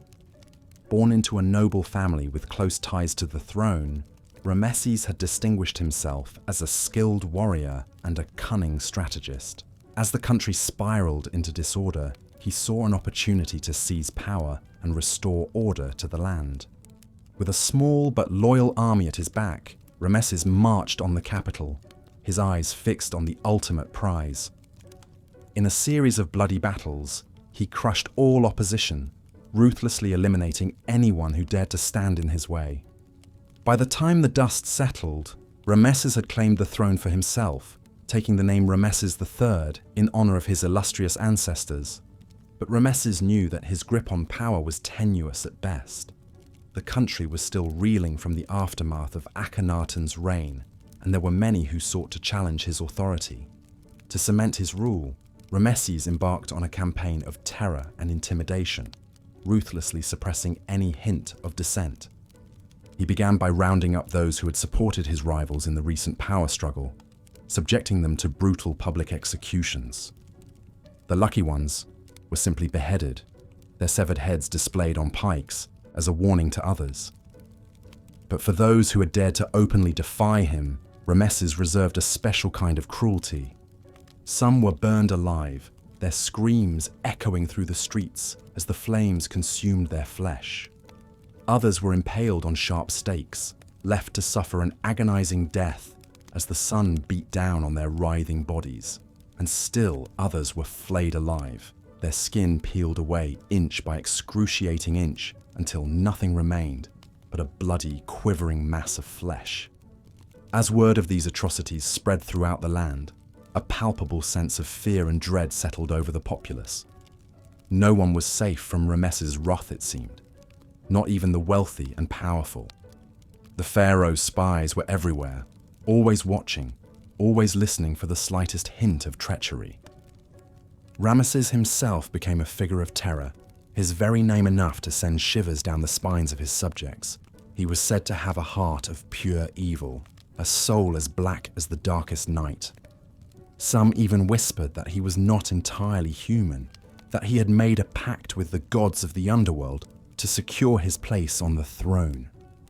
But even as he tightened his grip on power, Ramesses knew that he could not rule by fear alone. To truly secure his legacy, he would need to prove himself a worthy successor to the great pharaohs of old. And so he embarked on a series of grand building projects, determined to leave his mark on the land. He ordered the construction of massive temples and monuments, each one more grand and opulent than the last. Thousands of slaves labored day and night to erect these towering structures, their bodies broken and their spirits crushed beneath the weight of Ramesses' ambition. Many died from exhaustion and disease, their bodies unceremoniously dumped in mass graves on the outskirts of the city. Yet even as his subjects suffered, Ramesses reveled in his own power and glory. He surrounded himself with sycophants and flatterers, basking in their empty praise and hollow adulation. In his mind, he was not just a pharaoh, he was a living god, the embodiment of divine power on earth. But the truth was far less grandiose. For all his bluster and bravado, Ramesses was a deeply insecure man, haunted by the spectre of his own mortality. He knew that his reign, like all reigns, would eventually come to an end, and that when it did, his name and deeds would be judged by the unforgiving lens of history. And so he clung to power with a desperate, almost feverish intensity, lashing out at anyone who dared to challenge his authority. He became increasingly paranoid and erratic, seeing enemies around every corner and conspiracy in every shadow. Even his own family was not safe from his suspicions. He had his own son executed for daring to question his decisions, and banished his wife to a remote desert outpost for failing to bear him a male heir. As the years wore on, Ramesses' cruelty and paranoia took an ever greater toll on his subjects. The once great civilization of Egypt began to crumble under the weight of his tyranny, as poverty, disease, and despair ravaged the land. Fields lay fallow, markets stood empty, and the once proud people of the Nile Valley became little more than broken, beaten shells of their former selves. And yet, even as his empire collapsed around him, Ramesses clung to his delusions of grandeur, convinced that he alone could save Egypt from the abyss. In his final years, he became a ghost of his former self, a mad, raving tyrant, lost in a labyrinth of his own paranoid fantasies. When death finally came for Ramesses III, it was almost a relief for his long-suffering subjects. The pharaoh's body was hastily embalmed and entombed in a modest pyramid, his name and deeds quickly forgotten by a population too traumatized to mourn his passing. In the end, his legacy was one of cruelty, brutality, and despair, a cautionary tale of the dangers of unchecked power in the hands of a tyrant. As the years passed, the story of Ramesses III faded into legend, a dark chapter in Egypt's long and storied history. But the scars of his reign would linger for generations, a haunting reminder of the horrors that could be unleashed by a ruler consumed by his own twisted desires. And so, as we look back on the cruel pharaohs of ancient Egypt, we are reminded of the fragility of power and the ever-present danger of its abuse. From the brutal conquests of Thutmose III to the religious fanaticism of Akhenaten, from the ruthless ambition of Ramesses II to the paranoid brutality of Ramesses III, these rulers left a legacy of pain and suffering that echoed through the ages. Yet even in the darkest of times, there were those who dared to resist the tide of cruelty and oppression. Brave souls who stood up for justice and compassion, who fought to preserve the spark of hope and humanity in a world consumed by darkness. Their names may be lost to history, but their courage and sacrifice will never be forgotten. And so, as we reflect on the lessons of the past, let us strive to build a world where power is tempered by wisdom, where cruelty is met with compassion, and where the light of hope can never be extinguished. For in the end, it is not the might of armies or the wealth of nations that will shape our destiny, but the strength of our character and the depth of our humanity. The story of ancient Egypt is a testament to the enduring power of the human spirit, a reminder that even in the face of unimaginable cruelty and suffering, we have the capacity to rise above our baser instincts and build a better world. It is a lesson that echoes through the ages, a call to action for all those who believe in the promise of a brighter tomorrow. As we drift off to sleep, let us hold fast to that promise and to the hope that guides us through the darkness. For in the end, it is not the Pharaohs and their cruelty that define us, but the quiet strength and resilience of the human heart. And as long as that heart beats with the pulse of compassion and the rhythm of hope, we will never be truly lost. So let us dream of a world where cruelty is but a distant memory, and where the light of wisdom and understanding shines bright against the darkness. A world where the legacy of the Pharaohs is not one of fear and despair, but of the enduring power of the human spirit to overcome even the greatest of challenges. And let us wake to the promise of a new day, a day of hope, of healing, and of the boundless potential that lies within us all. As Akhenaten descended deeper into his religious fervor, his actions grew increasingly erratic and cruel. The once vibrant city of Thebes, the traditional capital of Egypt, bore the brunt of his wrath. The pharaoh ordered the closure of the temples dedicated to the old gods, their names and images to be chiseled off the walls. Centuries of history erased in a matter of days at the command of a king consumed by his own zeal. But Akhenaten's cruelty extended far beyond mere vandalism. The priests who refused to convert to the worship of Aten faced a terrible fate. The lucky ones were stripped of their positions and cast out into the streets, left to fend for themselves in a world turned upside down. But for those who dared to openly defy the pharaoh, the consequences were far more gruesome. Imagine, if you will, being dragged before the king himself, forced to kneel at the feet of the man who claimed to be the living embodiment of a god. Akhenaten's eyes would glitter with a fanatic light as he pronounced judgment upon the trembling priest. Perhaps he would order the man's tongue cut out as punishment for speaking the names of the old gods. Or maybe he would sentence him to be flayed alive, his skin peeled away, strip by agonizing strip, until nothing remained but raw, bleeding muscle. Such was the fate of those who dared to defy the will of Akhenaten. Even the pharaoh's own family was not safe from his cruel whims. His wife, Nefertiti, once beloved and influential, found herself increasingly sidelined as Akhenaten's obsession with Aten grew. Some say she dared to speak out against her husband's actions, pleading with him to show mercy to their suffering subjects. For her troubles, she was banished from the royal court, exiled to a distant palace where she lived out the rest of her days in lonely isolation. But perhaps the cruelest act of all was Akhenaten's decision to abandon Thebes altogether. In a move that stunned his court and his people, the pharaoh ordered the construction of a new capital city, one that would be dedicated solely to the worship of Aten. He named it Akhetaten, the horizon of the Aten, and commanded that it be built in a desolate stretch of desert, far from the lush banks of the Nile. Thousands of laborers were conscripted to work on the new city, toiling beneath the blazing desert sun to erect temples, palaces, and towering statues of Akhenaten and his god. Many succumbed to exhaustion, dehydration, and heat stroke, their bodies left where they fell in the sand. Those who survived lived in squalid conditions, crammed into hastily constructed hovels with little access to food or water. All the while, Akhenaten lived in opulent splendor, his palace a gleaming beacon in the midst of the desert wasteland. He would stand on his balcony and survey his new kingdom, a twisted smile playing across his lips as he watched his subjects toil and suffer in the name of his god. It's said that at night, the wind would carry the sound of weeping from the workers' hovels, a haunting chorus of despair that echoed through the empty streets of Akhenaten.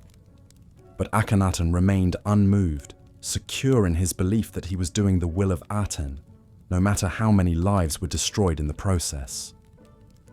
In the end, Akhenaten's grand vision for his new capital was never fully realized. After his death, his successors wasted no time in abandoning Akhenaten and returning to Thebes, eager to erase all traces of the heretic king and his cruel legacy. The once grand city was left to crumble beneath the desert sands, a haunting reminder of the madness and cruelty of a pharaoh who believed himself to be a god. As we reflect on the reign of Akhenaten, it's hard not to be struck by the sheer scale of his cruelty. Here was a man who wielded immense power, who could have used his influence to better the lives of his people. Instead, he chose to unleash untold suffering in the name of his own religious obsession. It's a sobering reminder of the dangers of unchecked power, of what can happen when a leader becomes consumed by their own ego and loses sight of their duty to those they govern.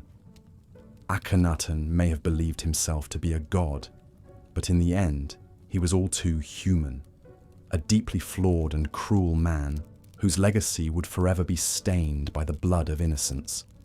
The story of Akhenaten is a cautionary tale, a warning of the perils of blind fanaticism and the importance of holding our leaders accountable for their actions.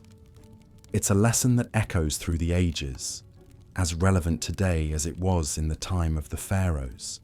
But as we ponder these weighty themes, let us not forget the human toll of Akhenaten's cruelty. The thousands of lives shattered, the families torn apart, the dreams destroyed in the name of one man's twisted vision.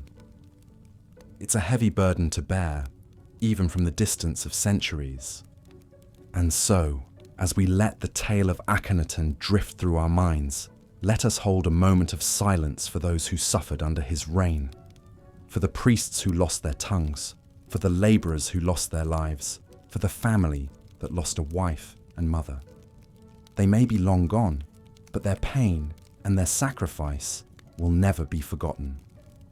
In the grand tapestry of Egyptian history, Akhenaten's reign was but a brief and bloody chapter, but it is a chapter that still has the power to haunt us, to make us question the very nature of power and the responsibilities of those who wield it. And as we finally allow ourselves to slip into the embrace of sleep, perhaps we can take some small comfort in the knowledge that no matter how dark the night may seem, the sun will always rise again.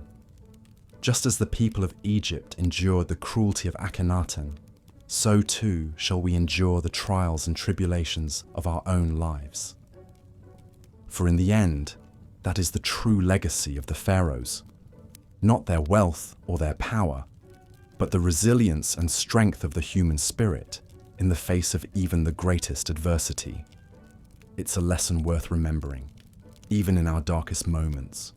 And so, let us bid good night to the ghosts of ancient Egypt, secure in the knowledge that their stories will continue to teach and inspire us, even from the distant reaches of history. May your dreams be filled with the beauty and wonder of this timeless land, untouched by the cruelty of those who once ruled over it. As we turn our attention now to the chaotic period that followed Akhenaten's reign, we find ourselves in a world turned upside down. With the heretic king gone, Egypt was left to grapple with the aftermath of his cruel and disruptive rule. It was a time of uncertainty and upheaval, as various factions vied for power in the vacuum left by Akhenaten's death. Into this tumultuous landscape stepped a man who would come to be known as Ramesses III. A skilled warrior and shrewd politician, Ramesses saw an opportunity to seize control of Egypt and restore order to the land. But his rise to power was far from smooth, marked by a series of bloody conspiracies and ruthless acts of vengeance. It's said that Ramesses was first targeted by a group of assassins while he was still a prince, loyal to the old gods and the traditional ways of Egypt. They saw in him a threat to their power and influence, and so they hatched a plot to eliminate him before he could take the throne. But Rameses was not so easily dispatched. With the help of his loyal bodyguards, he managed to fend off the assassins and escape with his life. But the attempt on his life had only hardened his resolve to claim his rightful place as pharaoh. As he set about consolidating his power, Rameses found himself beset on all sides by enemies and conspirators. There were those who still clung to the old gods and resented his efforts to restore the traditional religion of Egypt. There were rival factions within the court who sought to undermine his authority and seize power for themselves, and there were even members of his own family who plotted against him, seeing in his rise a threat to their own ambitions. But Rameses was a man of iron will and ruthless determination. He met each challenge head-on, dispatching his enemies with brutal efficiency. Those who dared to oppose him soon learned the price of their defiance, as Rameses unleashed a wave of terror and repression across the land. He ordered the execution of anyone suspected of plotting against him, their bodies left to rot in the sun as a warning to others. He had his own family members tortured and exiled, sending a clear message that not even blood ties would protect those who stood in his way. And he launched a series of military campaigns to crush any remaining pockets of resistance, leaving a trail of destruction and suffering in his wake. Through it all, Rameses remained convinced of his own righteousness, believing that he was acting in the best interests of Egypt. He saw himself as a savior, a strong and decisive leader who could guide his people through the chaos and restore order to the land. But even as he tightened his grip on power, Rameses could not escape the specter of his own cruelty. The suffering he inflicted on his people left deep scars on the psyche of Egypt, scars that would take generations to heal. And his own legacy would be forever tainted by the blood he had spilled in his quest for power. As we reflect on the rise of Rameses III, it's hard not to be struck by the cycles of violence and cruelty that seem to repeat themselves throughout history.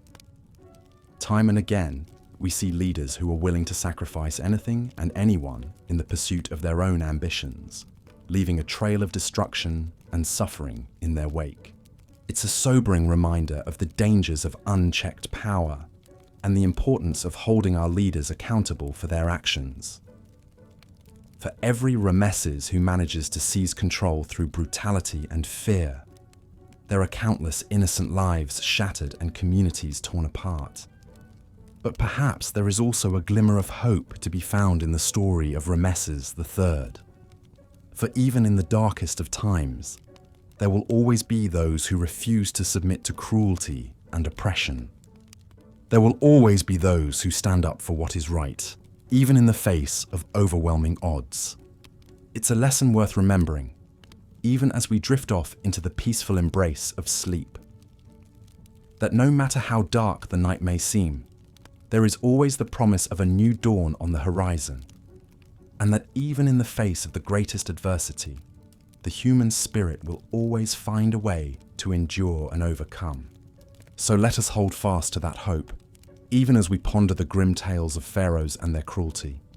Let us remember that for every act of violence and oppression, there are countless acts of kindness, compassion, and courage. And let us strive to be the kind of people who bring more light into the world, even in the darkest of times. As we come to the end of our journey through the annals of ancient Egypt's cruelest pharaohs, it's worth taking a moment to reflect on the lessons we can glean from their stories. Throughout this series, we've explored the reigns of some of the most brutal and tyrannical rulers in Egyptian history, from the first dynasty's merciless King Jer to the religious zealot Akhenaten to the bloodthirsty Rameses III. Each of these pharaohs, in their own way, embodied the dangers of unchecked power and the corrupting influence of absolute authority. They ruled with an iron fist, crushing any opposition and inflicting untold suffering on their subjects in the pursuit of their own grandiose visions and personal ambitions. But perhaps the most striking theme that emerges from these stories is the cyclical nature of cruelty and violence. Time and again, we see pharaohs who rise to power through brutality and bloodshed, only to sow the seeds of their own downfall through their continued acts of oppression and tyranny. It's a pattern that plays out across history, from ancient Egypt to the modern day. Leaders who are willing to sacrifice anything and anyone in the pursuit of power may enjoy a brief moment of triumph, but their reigns are ultimately built on a foundation of suffering and instability. And sooner or later that foundation will crumble, leaving behind a legacy of pain and destruction. But even in the face of such grim realities, there is still reason for hope. For every cruel pharaoh who left a trail of blood and tears in their wake, there were countless ordinary Egyptians who continued to live their lives with resilience, compassion, and grace. They tended to their crops, raised their families, and found joy and meaning in the simple pleasures of life, even in the shadow of tyranny and oppression. And it's in their stories, too often lost to history, that we can find the true measure of the human spirit. The farmers who toiled under the blistering sun to feed their families, the artisans who crafted works of stunning beauty in the midst of chaos and upheaval, the parents who taught their children to be kind and just in a world that so often rewarded cruelty and brutality. These are the unsung heroes of ancient Egypt, the ones who may not have had the power or the wealth of the pharaohs, but who nonetheless shaped the course of history in their own quiet ways. And it's in their example that we can find inspiration and hope, even in the darkest of times. So, as we drift off to sleep, let us hold fast to the memory of those everyday Egyptians and the countless others throughout history who have faced adversity with courage and compassion. Let us remember that even in the face of the greatest cruelty and injustice, the human spirit has an incredible capacity for resilience and renewal. And let us strive to be the kind of people who bring more light into the world, even in the darkest of times. For in the end, that is the true measure of our humanity. Not the wealth we accumulate or the power we wield, but the love and compassion we show to one another, and the legacy of kindness and decency we leave behind. So good night, dear listener, and may your dreams be filled with visions of a brighter tomorrow. A tomorrow where cruelty and tyranny are but distant memories, and where the enduring spirit of our shared humanity shines through like the eternal sun over the sands of ancient Egypt. Welcome back to our journey through the annals of ancient Egyptian history, where we've been exploring the reigns of some of the cruelest pharaohs to ever rule the land of the Nile. As we drift deeper into the past, let's turn our attention now to one of the most notorious and bloodthirsty pharaohs of them all, Amenhotep II. Amenhotep II, the seventh pharaoh of the 18th dynasty, was a man consumed by his own ego and a lust for power. He came to the throne around 1427 BC, inheriting a prosperous and stable kingdom from his father, Thutmose III. But while Thutmose had been a brilliant military commander who expanded Egypt's borders, Amenhotep seemed more interested in proving his own might and asserting his dominance over his subjects. From a young age, Amenhotep was known for his physical prowess and skill in sports and warfare. Ancient texts describe him as a champion archer, boasting that he could pierce copper targets with his arrows and even shoot an arrow clean through a thick copper ingot. He was said to be able to row a boat faster than 200 men and was a fearsome charioteer.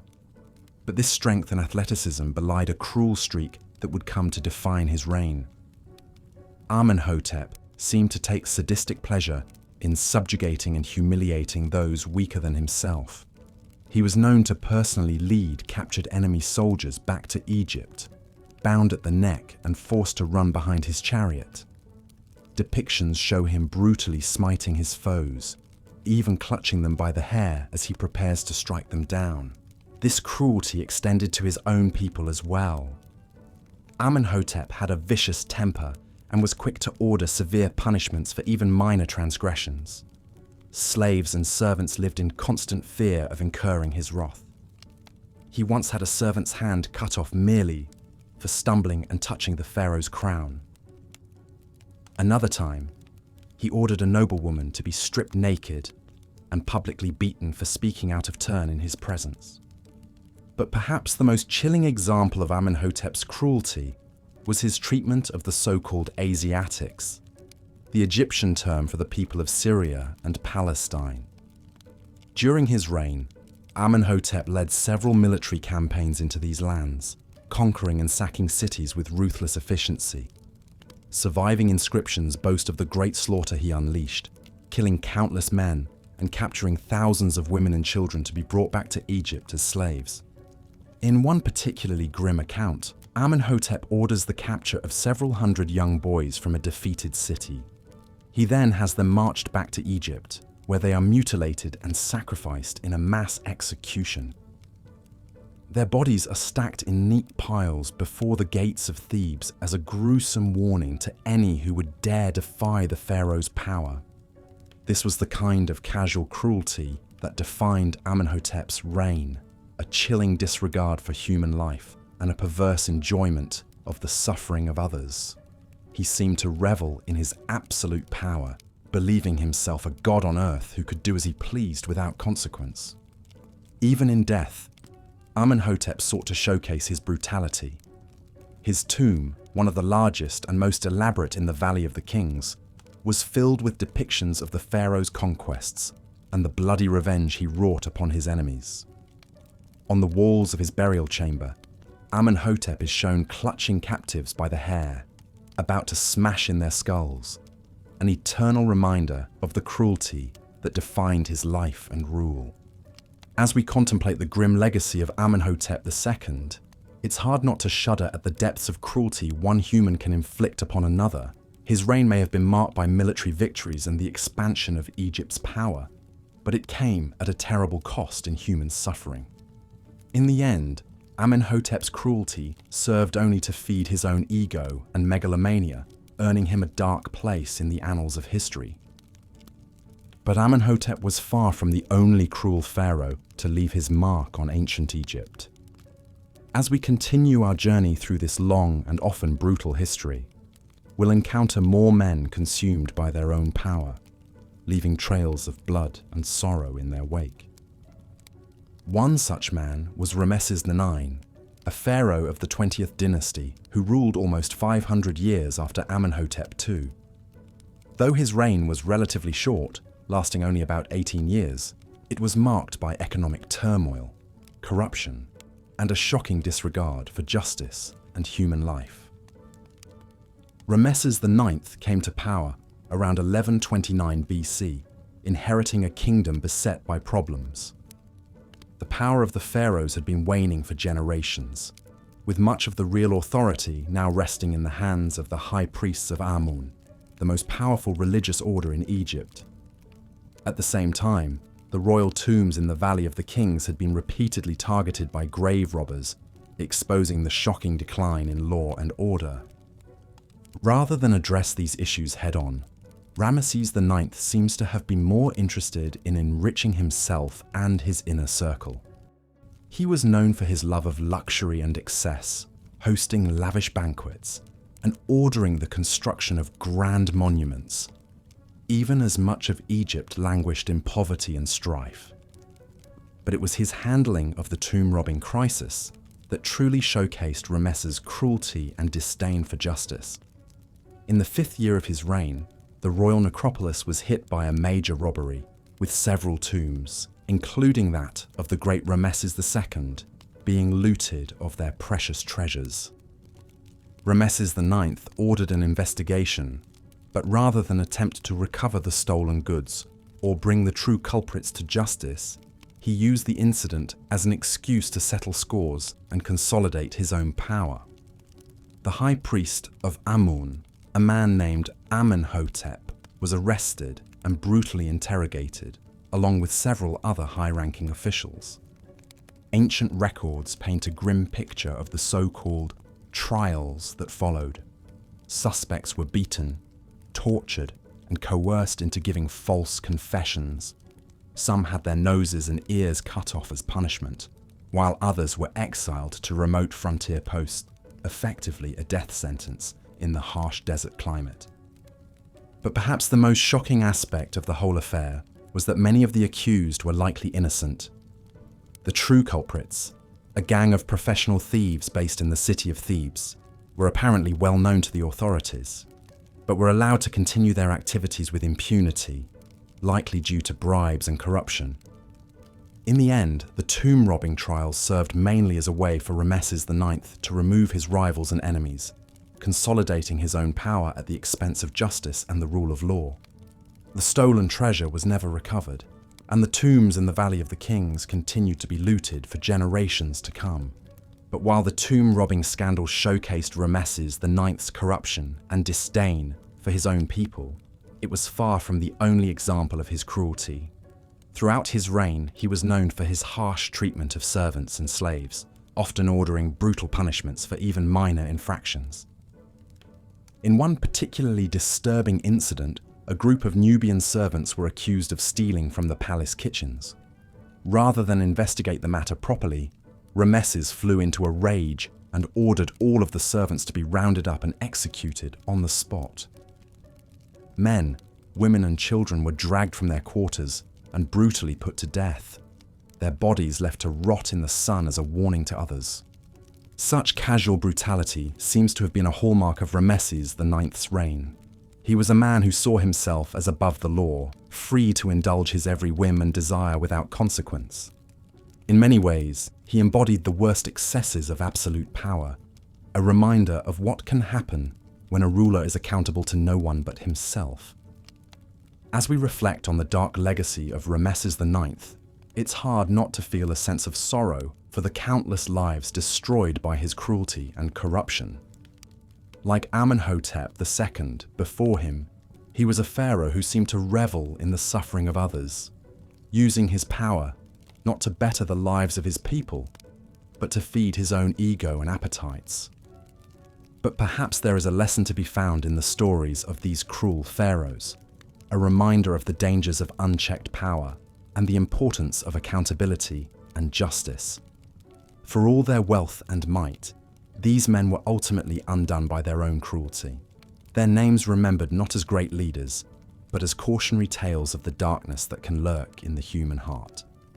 As we continue our journey through the annals of ancient Egyptian history, we will undoubtedly encounter more stories of cruelty and brutality, but we will also find tales of great courage, compassion, and wisdom, reminders that even in the darkest of times, the human spirit can still shine through. And so, as we drift off into the realm of dreams, let us hold fast to the hope that we can learn from the mistakes of the past, striving always to build a world ruled not by cruelty and fear, but by justice, mercy, and love. For in the end, it is these things that truly endure, long after the palaces of the pharaohs have crumbled to dust. The story of ancient Egypt is a long and complex one, filled with moments of great beauty and terrible darkness in equal measure. But through it all runs a common thread: the eternal struggle between the forces of good and evil, the pull between our highest aspirations and our darkest desires. As we explore the reigns of the cruelest pharaohs, we are reminded of the dangers of power unchecked, the perils of a society built on the suffering of others. But we are also reminded of the resilience of the human spirit, the ability to endure and overcome even the greatest of challenges. In the end, perhaps this is the true legacy of ancient Egypt, not just the towering pyramids and glittering treasures, but the countless lives lived and lost, the stories of triumph and tragedy that echo down through the ages. It is a reminder that history is not just a dry record of dates and names, but a living, breathing tapestry woven from the hopes, dreams, and struggles of those who came before. And so, as we drift off into the realm of sleep, let us carry with us the lessons of the past, the wisdom gleaned from the rise and fall of pharaohs and kings. let us strive to build a world where cruelty and injustice are but distant memories, where every human life is valued and cherished as the precious gift it is. For in the end, it is not the might of armies or the glitter of gold that endures, but the simple, timeless values of compassion, kindness, and love. These are the true treasures of the human spirit, the light that guides us through the darkest of nights and the deepest of shadows. And so, let us hold fast to that light, even as we explore the darkest corners of history.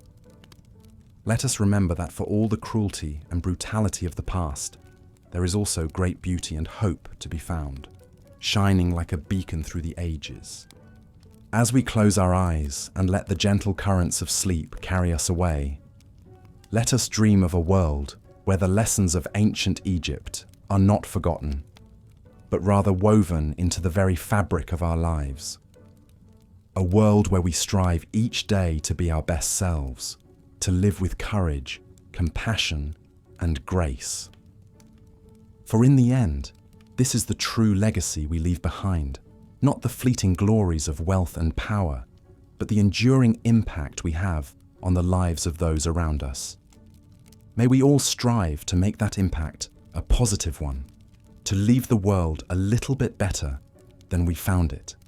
And so, my friends, let us bid farewell to the Pharaohs and their mighty works, to the cruelty and the splendor of ancient Egypt. Let us carry with us the lessons of the past, the wisdom of the ages, as we journey on through the winding paths of history and life. May your dreams be filled with light and hope, your days with joy and purpose. And may we all work together to build a world where the cruelty of the past is but a fading memory, and the bright promise of tomorrow shines like the eternal sun over the sands of Egypt. Good night, my friends, and sweet dreams. As we've seen, the immense power and pressure of ruling as a living God often brought out the worst in Egypt's divine rulers. Whims could become laws, rivals could be erased, and the lives of thousands could be spent in the name of a legacy. Perhaps no pharaoh exemplified this more than Khufu, the builder of the Great Pyramid of Giza. Khufu, known to the Greeks as Cheops, ruled during the 4th dynasty of the Old Kingdom, a golden age of pyramid construction. He ascended to the throne around 2551 BC, inheriting a prosperous and stable kingdom from his father Sneferu. But while Sneferu had been known as a benevolent ruler, Khufu would be remembered for his merciless drive to build the greatest monument the world had ever seen. The Great Pyramid was to be Khufu's everlasting statement of power, a towering testament to his divine rule that would endure for all eternity. Standing an impressive 481 feet tall, it remained the tallest structure made by human hands for over 3,800 years. The precision and scale of its construction is astounding even today, but that perfection came at a grave human cost. Ancient Greek historian Herodotus tells us that its construction took 20 years and employed 100,000 men. While modern Egyptologists put the workforce at closer to 20,000, the scale of labor was still immense. Men were conscripted from across Egypt in a form of national service, working in 3-month shifts to toil under the desert sun.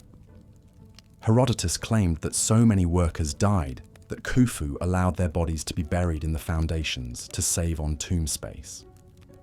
The Greek historian Diodorus Siculus paints an even darker picture, writing that Khufu was so hated for his cruelty that he had to hire foreign mercenaries to protect him from his own people, even having his family tombs built in secret within the pyramid.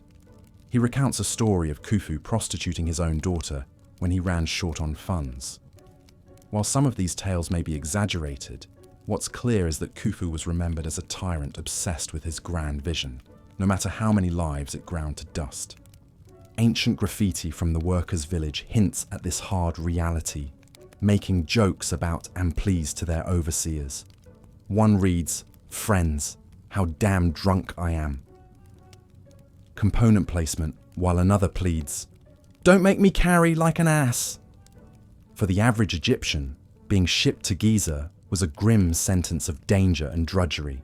The work was grueling and perilous. Limestone blocks weighing over 2 tons had to be cut, transported, hauled up ramps, and set with incredible precision in an ancient world without pulleys, cranes, or iron tools. Men strained until their bones cracked under the massive loads.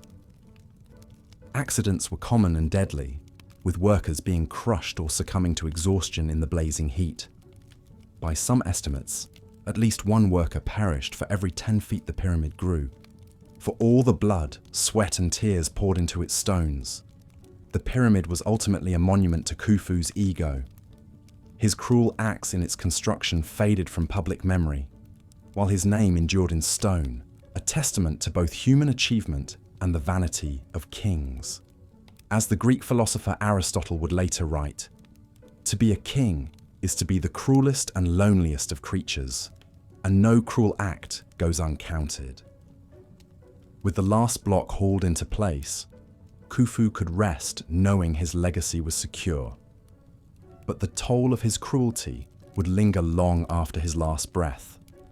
The seeds of resentment sown during his reign would sprout into future turmoil, a karmic debt passed down to the kings that followed. And as the sands of time slowly swallowed the monuments of the tyrants, the suffering of those who slaved in their shadows would be the last whisper of their memory. As the first beams of the morning sun glinted off the shining white tip of Khufu's finished pyramid, its shadow reached out like an accusing finger across the desert sands. How many crushed bones lay in that darkness? How many final gasps echoed within those perfectly fitted stones? Only Osiris, the eternal judge of the dead, could tally the full measure of Khufu's cruelty. A ledger of blood no amount of gold or glory could wash clean. Yet Khufu was far from the last pharaoh to let power turn him to cruelty. He was merely the first in a long line of god-kings for whom human life was a currency to be spent. As the centuries rolled on, each dynasty would produce tyrants testing the limits of their unchecked might, grasping for eternal glory on the backs of fleeting mortal lives. From the old kingdom to the new, Egypt's history would be shaped by the whims and abuses of divine rulers, each leaving their scars on the land and its long-suffering people. Khufu may have built the tallest tombstone, but he was just one name etched on an ancient ledger of cruelty, a list whose tragic toll only grew with each passing pharaoh. But every reign, no matter how mighty, must eventually crumble to time. In the centuries to come, the great works of the pharaohs would slowly decay, their stones scavenged and their names forgotten. The cruelty of Khufu and those who followed him would pass into legend, then myth, then silence. Only the enduring spirit of the Egyptian people, those who toiled and bled for the vanity of divine kings, would remain, an unbreakable thread woven through the ages. As the first stars began to glimmer in the night sky above Giza, the last workers made their way down from Khufu's monumental tomb. Bone-weary and heart-heavy, they returned to their mud-brick homes and their waiting families, the weight of their labor etched in every line of their sun-weathered faces. In the distance, the Great Pyramid loomed, a glimmering tombstone for a cruel king, and a towering reminder of the price of unchecked power. With each step, they carried the weight of Khufu's cruelty on their shoulders, a burden that would be passed down to their children, and their children's children, as surely as the Nile's annual floods. For in the end, it is not the tyrants who endure, but the people they oppress, the nameless, faceless multitudes who suffer and die for the fleeting glory of the great. As the last embers of the cooking fires faded and the workers settled into their hard-earned rest, the stars wheeled silently overhead, eternal witnesses to the cruelty of kings and the resilience of the human spirit. And though the names of the pharaohs would fade, the legacy of their abuses would linger, a whispered warning passed down through the ages of the perils of power without compassion. For in the end, what is a king but a man with a crown? And what is a cruel king but a tyrant who has forgotten the true measure of greatness, not in the height of his monuments, but in the depths of his mercy? It is a lesson that echoes through the annals of history, from the sands of ancient Egypt to the halls of power today. A timeless reminder that the true test of a leader lies not in the scale of their achievements, but in the weight of their humanity. As the last notes of this tale of Khufu's cruelty fade into the night, let us remember the nameless thousands who bore the brunt of his vanity, the men, women and children whose blood built a monument to one man's ego. And let us carry their story with us as we drift into the realm of dreams, a testament to the enduring power of the human spirit in the face of even the cruelest of tyrannies. For in the end, it is not the pharaohs who live on in our hearts, but the people they ruled, the farmers and the craftsmen, the mothers and the fathers, the dreamers and the doers who form the true backbone of ancient Egypt. It is their faces that peer out at us from the faded frescoes, their hands that shape the timeless artifacts we marvel at today, and their stories that whisper to us across the millennia, a reminder that even in the darkest of times, the light of human resilience can never be fully extinguished. So let us honor their memory as we slip into slumber, cradled in the arms of history and lulled by the distant lapping of the Nile. And as we wander through the shifting sands of our dreams, let us carry the wisdom of the ancients with us, a guiding star to light our way through the challenges of our own times. For in the end, the true legacy of ancient Egypt lies not in the towering monuments of its tyrants, but in the enduring spirit of its people, a spirit that lives on in each of us, as timeless and indomitable as the eternal flow of the Nile. And it is this spirit that will guide us through the ages, a beacon of hope and resilience in a world that is ever changing, yet forever the same. So let us rest now, secure in the knowledge that we are but the latest chapter in an ancient story, a story of cruelty and compassion, of tyranny and triumph, and of the unbreakable bonds that tie us all together, across the ages and across the sands of time. And as we drift off into the welcoming embrace of sleep, let us carry the memory of Khufu and his great pyramid with us, not as a monument to one man's vanity, but as a testament to the indomitable spirit of the human race, and a reminder that even in the face of the cruelest adversity, hope and resilience will always endure. Good night, dear listener, and may your dreams be filled with the wisdom of the ancients and the unquenchable fire of the human spirit. For in the end, it is this fire that will light our way through the darkness and guide us towards a brighter dawn. A dawn where the cruelty of kings is but a fading memory, and the true greatness of the human heart shines forth like the eternal sun over the sands of Egypt. After the tumultuous reign of Akhenaten, Egypt was desperate for stability and a return to the old ways. But the transition of power was anything but smooth. A series of short-lived pharaohs took the throne, their rules punctuated by intrigue, conspiracy, and bloodshed. It was a time of chaos and uncertainty when it seemed like the very foundations of the Egyptian state might crumble. Into this breach stepped a man named Ramesses, a general and royal relative who would later become known as Ramesses III. A born warrior with an iron will, Ramesses was determined to restore order to Egypt and solidify his own power. But to do so, he would have to be as cunning and ruthless as any pharaoh who had come before him. Ramesses' path to the throne was not an easy one. He was not the direct heir, and there were others who had a claim to the crown. But Ramesses was not one to let obstacles stand in his way. With a mix of political maneuvering, bribery, and outright force, he systematically eliminated his rivals and consolidated his support among the nobility and priesthood. Even as he tightened his grip on power, however, Ramesses knew that his position was far from secure. there were still those who opposed him, both within the royal court and among the common people who had suffered under the previous pharaoh's cruelty. Ramesses would have to be vigilant and ruthless to keep them in line. One of the first challenges to Ramesses' rule came from within his own family. His uncle, a high-ranking official named Amenmesse, declared himself pharaoh and tried to rally support against Ramesses. It was a bold move, but one that would prove to be his undoing. Ramesses wasted no time in crushing the rebellion. He marched his armies against Amenmesse's forces, routing them in a series of bloody battles. Amenmesse himself was captured and brought before Ramesses in chains.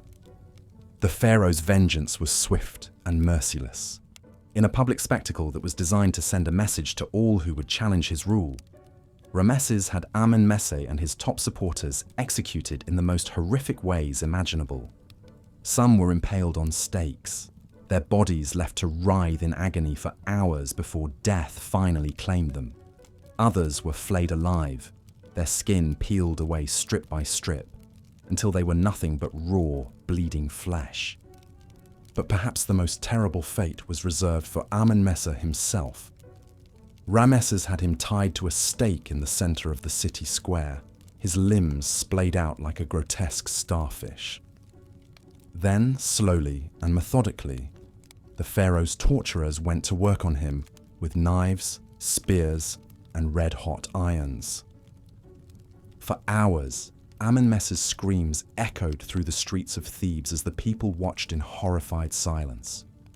By the time it was over, his body was little more than a mutilated husk, unrecognizable as anything that had once been human. It was a brutal display, but one that served its purpose. The people of Egypt now knew beyond a shadow of a doubt that Ramesses was not a man to be trifled with. He would rule with an iron fist, and anyone who dared to stand against him would suffer the consequences. But even as he solidified his grip on power, Ramesses knew that he could not rule by fear alone. He needed to give the people a reason to accept his rule, to believe that he was the rightful pharaoh who would lead Egypt to greatness once again. To that end, Ramesses embarked on a massive program of building and conquest. He ordered the construction of grand temples and monuments, many of which still stand today as testaments to his power and ambition. He also led his armies on a series of campaigns against Egypt's enemies, expanding the empire's borders and bringing back untold riches as plunder. But these triumphs came at a heavy cost. The building projects required a massive workforce, and Ramesses was not shy about using slave labor to get the job done. Thousands of captives from foreign lands were brought to Egypt in chains, forced to toil under the hot sun until they dropped dead from exhaustion. Even Egyptian commoners were not spared from the pharaoh's demands. They were conscripted into labor gangs and worked to the bone, building the very monuments that were supposed to glorify Ramesses' rule. Many never returned to their families, their bodies broken and buried in unmarked graves. As for the military campaigns, they were marked by a level of brutality that shocked even the battle-hardened Egyptians. Ramesses seemed to take a perverse pleasure in the destruction he wrought, razing entire cities to the ground and slaughtering their inhabitants without mercy.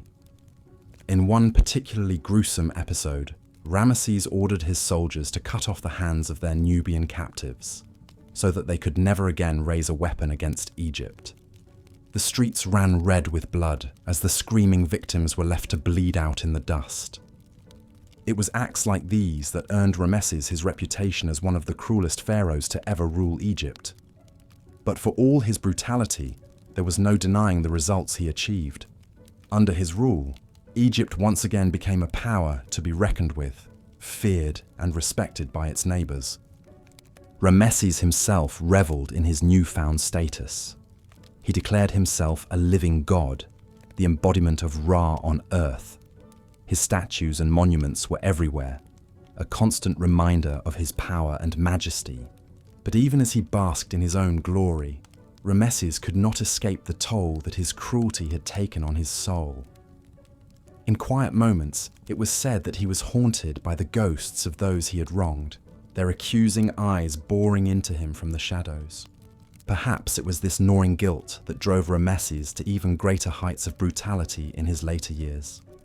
As he grew older and his grip on power began to slip, he became increasingly paranoid and erratic, lashing out at anyone he perceived as a threat.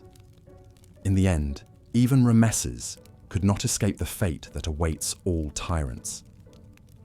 He died alone and unmourned, his legacy one of fear and suffering, rather than the greatness he had so desperately craved. As we reflect on the reigns of these cruel pharaohs, it is easy to be horrified by the depths of their brutality. But perhaps we should also feel a sense of sadness for the untold suffering they inflicted on their subjects and the damage they did to the very fabric of Egyptian society. In a way, these pharaohs were as much victims as they were villains, consumed by their own hunger for power and trapped by the very system that had elevated them to godlike status. They were a product of their time and their culture, shaped by the belief that they had an absolute right to rule and a divine mandate to do as they pleased. But that does not excuse their actions, nor does it lessen the pain and trauma they inflicted on countless innocent lives. The legacy of these cruel pharaohs is a reminder of the dangers of unchecked power and the terrible price that is paid when leaders forget their duty to serve and protect their people.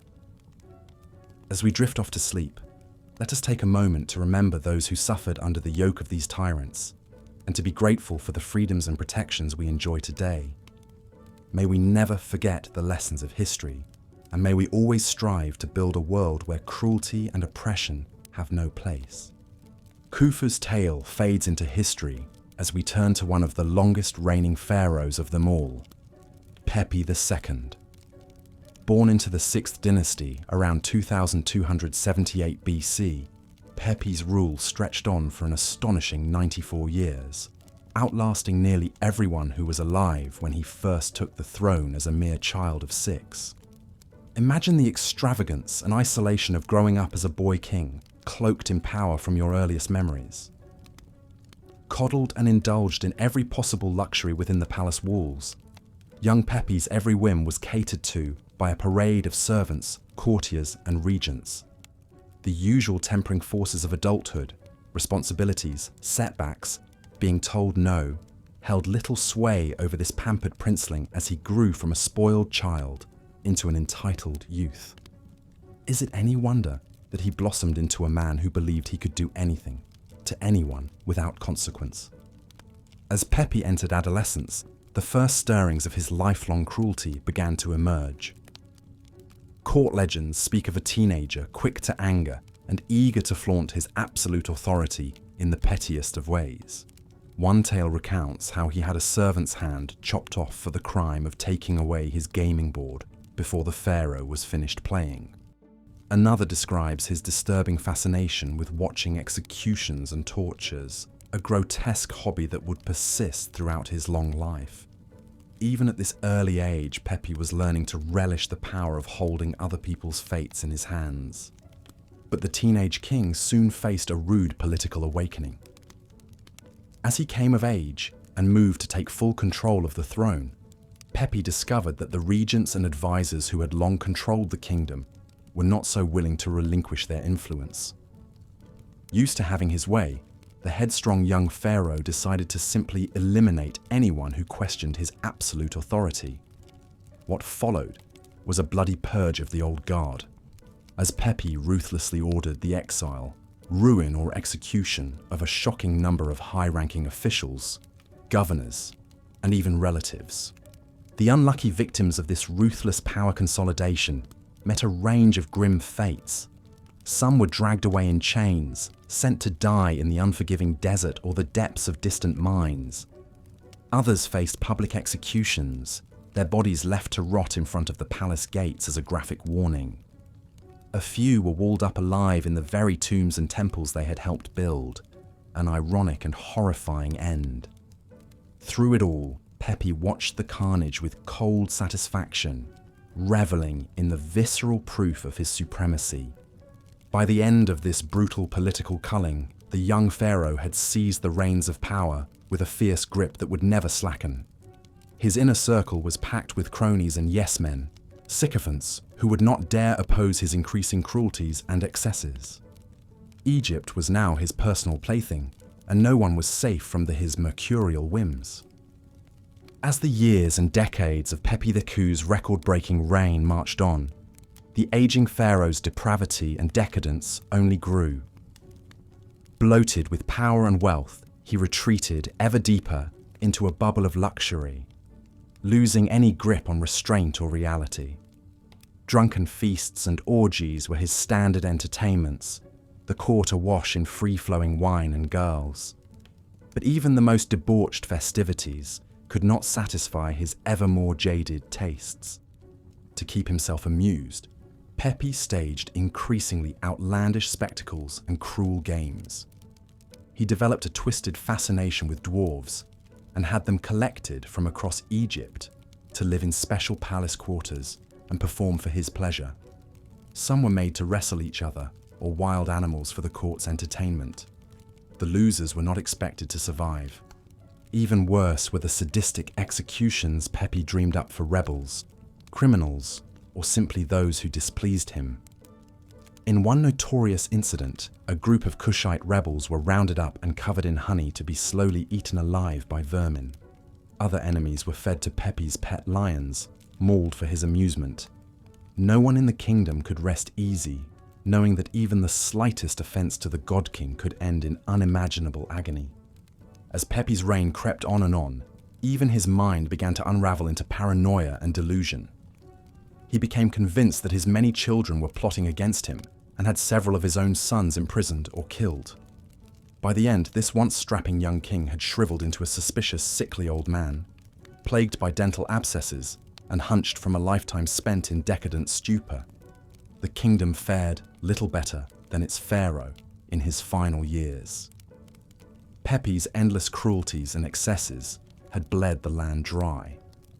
Corruption was rampant, the treasury depleted by decades of indulgence.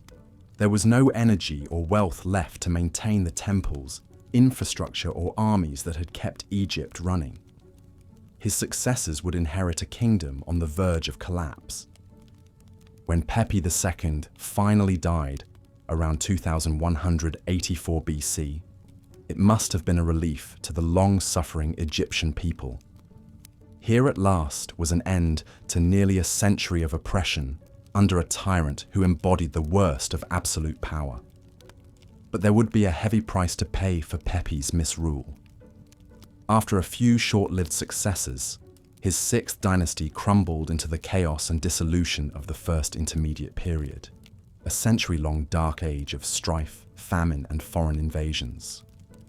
In many ways, this upheaval was a direct result of Pepi's cruelty. By so ruthlessly purging the nobility and bureaucracy to consolidate his power, the pharaoh had hollowed out the support beams of the state.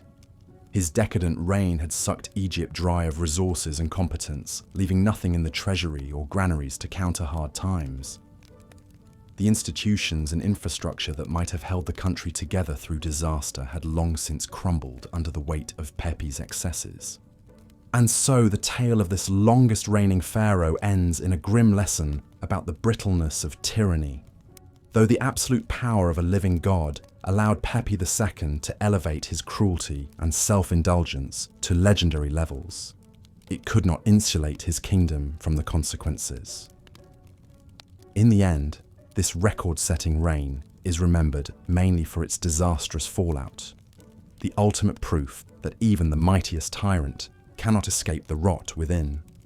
As we've seen, the reigns of many pharaohs were marked by astonishing cruelty and brutality, but perhaps none more so than that of Akhenaten, the rebel pharaoh who upended millennia of Egyptian religion and culture in the name of his own obsessive vision. Born Amenhotep IV, he was the son of the great warrior pharaoh Amenhotep III and his formidable queen Ti. As a young prince, he was raised in the traditional worship of Amun, the king of the gods, and the whole Egyptian pantheon. But at some point, a dangerous idea took root in his mind, that only one god was worthy of worship, the Aten, the disk of the sun itself. When he took the throne, Akhenaten wasted no time in putting his radical ideas into action. In a frenzy of religious fervor, he declared that the Aten was the one true god, and that he alone could communicate with this divine power. He changed his name to Akhenaten, meaning one who is effective for the Aten, and began a ruthless campaign to erase the old gods from Egypt's history and memory. Akhenaten's agents swept through the land, closing the temples, smashing the statues, and chiseling the names of the gods from the walls. Priests who resisted were cast out, imprisoned, or even executed. The pharaoh's cruelty knew no bounds in imposing his will, and that of his chosen god upon the people. But Akhenaten's vision extended beyond just religious reform. He dreamed of creating a whole new society, centered entirely around himself and the Aten. In perhaps his cruelest and most audacious act, he ordered the construction of a new capital city in the middle of the desert, hundreds of miles from the lush Nile Valley. This was Akhetaten, the horizon of the Aten, a gleaming metropolis of white limestone temples and palaces, built on a staggering scale. Thousands of laborers toiled in the blistering heat to raise this monument to the pharaoh's ego, many falling dead from exhaustion and dehydration. It's said that the limestone blocks were lubricated with the fat of sacrificed animals, and even the blood of slaves who dared to disobey or complain. At the center of it all was Akhenaten himself, living in unparalleled opulence with his beautiful queen Nefertiti and their gaggle of young daughters. He basked in the Aten's rays, composed hymns to his own divinity, and indulged his every whim and desire. But even as he played the benevolent philosopher king, his cruelty and madness were always simmering beneath the surface. There are tales of shocking debauchery and excess in the palace of Akhetaten, where wine flowed freely and nude dancers entertained the royal couple. Akhenaten is said to have taken his own daughters as wives, siring a brood of sickly, deformed children. Some even whisper that the mummy of a young woman found in his tomb, her skull bashed in, was none other than Nefertiti herself, cast aside when she dared to question her husband's will. But perhaps the most disturbing accounts concern the pharaoh's vicious temper and fits of madness. Servants who displeased him could be struck dead on the spot, their bodies fed to the hungry crocodiles of the palace lakes. Nobles who showed the slightest hint of disloyalty would be tortured to death in full view of the court, their screams echoing through the gleaming halls. As the years passed, Akhenaten retreated ever deeper into his own delusions, neglecting the governance of his empire and the welfare of his people. The Aten cult became increasingly bizarre and ritualistic, with the pharaoh himself worshipped as a living god, his every word and gesture seen as divine revelation. But even the cruelest tyrants must someday face the consequences of their actions. As Akhenaten descended into full-blown madness, the kingdom began to crumble around him. Drought and famine stalked the land, while Egypt's enemies grew bold and restless beyond its borders. When the pharaoh finally died, possibly at the hands of his own followers, his glittering capital was abandoned as swiftly as it had risen, its palaces and temples left to the ravages of the desert sands. The old gods were restored, and Akhenaten's name was struck from the records, condemned to eternal oblivion as the heretic pharaoh and the enemy of Amun. But his legacy of cruelty and chaos could not be so easily erased. The scars left by his brutal reign would linger for generations as Egypt struggled to recover its stability and identity in the wake of his madness. As we've explored, the cruelest pharaohs of ancient Egypt left an indelible mark on the history and psyche of this great civilization. From the ruthless pyramid builders to the religious zealots, from the merciless conquerors to the decadent tyrants, These rulers wielded their absolute power with an often shocking degree of brutality and indifference to human suffering. But while we may recoil at their deeds, we must also remember the context in which they lived and ruled. In the harsh, unforgiving world of ancient Egypt, where life was often nasty, brutish, and short, cruelty could be seen as a necessary tool of governance, a way to maintain order and control in the face of constant threats and challenges. For the pharaohs, who were seen as living gods, the pressure to project an image of strength, power, and indomitable will was immense. To show weakness or mercy was to invite chaos, rebellion, and the wrath of the gods themselves. In a sense, their cruelty was a product of the very system that elevated them to such heights of power and privilege. And yet, even as we contextualize their actions, we cannot fully excuse or condone them.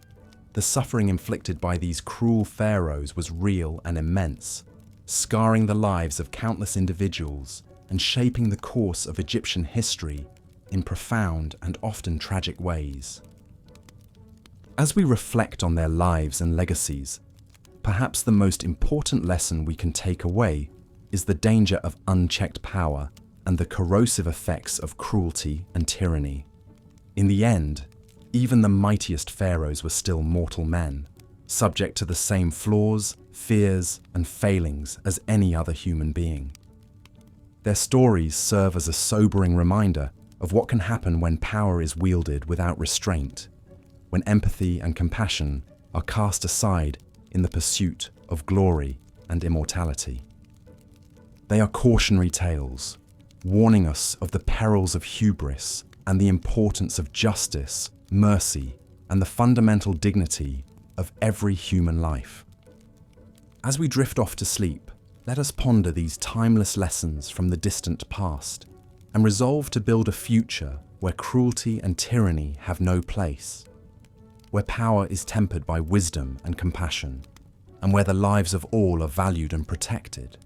For in the end, the true measure of a civilization is not the grandeur of its monuments or the might of its rulers, but the way it treats its most vulnerable members and the legacy of justice and humanity it leaves behind. And so Ramesses III's reign of cruelty finally came to an end, after a life filled with ruthless ambition, brutal conquests, and vicious acts of retribution against those who opposed him. His death marked the conclusion of a particularly bloody chapter in the long history of pharaonic Egypt, an era when it seemed that each successive ruler tried to outdo the last in sheer mercilessness and tyranny. As we've journeyed through the centuries, we've witnessed the depths of cruelty that the human heart can descend to when given unchecked power. From the earliest pharaohs like Jer, who executed servants to serve him in the afterlife, to the heretic King Akhenaten, consumed by religious zealotry and madness, and on through the military might of Ramesses the Great, it's clear that absolute power can corrupt absolutely. These pharaohs were worshipped as living gods on earth, their every whim indulged, no matter how petty or cruel. With no one to hold their worst impulses in check, many spiraled into realms of ego and sadism that would be unthinkable for most. And yet, for all their individual acts of cruelty, in many ways, these pharaohs were a product of a system and culture that enabled, even celebrated their tyrannical reigns. The entire power structure and religious doctrine of ancient Egypt was designed to elevate pharaohs as supreme, unquestionable beings. From birth, they were pampered and praised, raised to believe they had the divine right to rule however they pleased. Dissent was not just dangerous, but heretical, a society-wide recipe for breeding the cruelest of dictators. Perhaps some pharaohs took the throne with good intentions, but when you're told you're a living god, it's all too easy to start acting like a demon. But for all the pomp and power of the pharaohs in life, their cruelty ultimately couldn't save them from the equalizing hand of death. In the end, they were placed in their tombs, just like the slaves who built them. Now they lie buried beneath the desert sands, their vaunted legacies faded to half-remembered stories and crumbling stone. There's a certain poetic justice that for all the suffering they caused in life, they couldn't take their power with them into the afterlife. Their mummified remains serve as a reminder of the futility of unchecked greed and cruelty in the face of eternity. And yet, even though their individual names and deeds may be forgotten, the impact of their collective cruelty still echoes through history. The fear they instilled, the cultural norms they shaped, the cycles of brutality they perpetuated.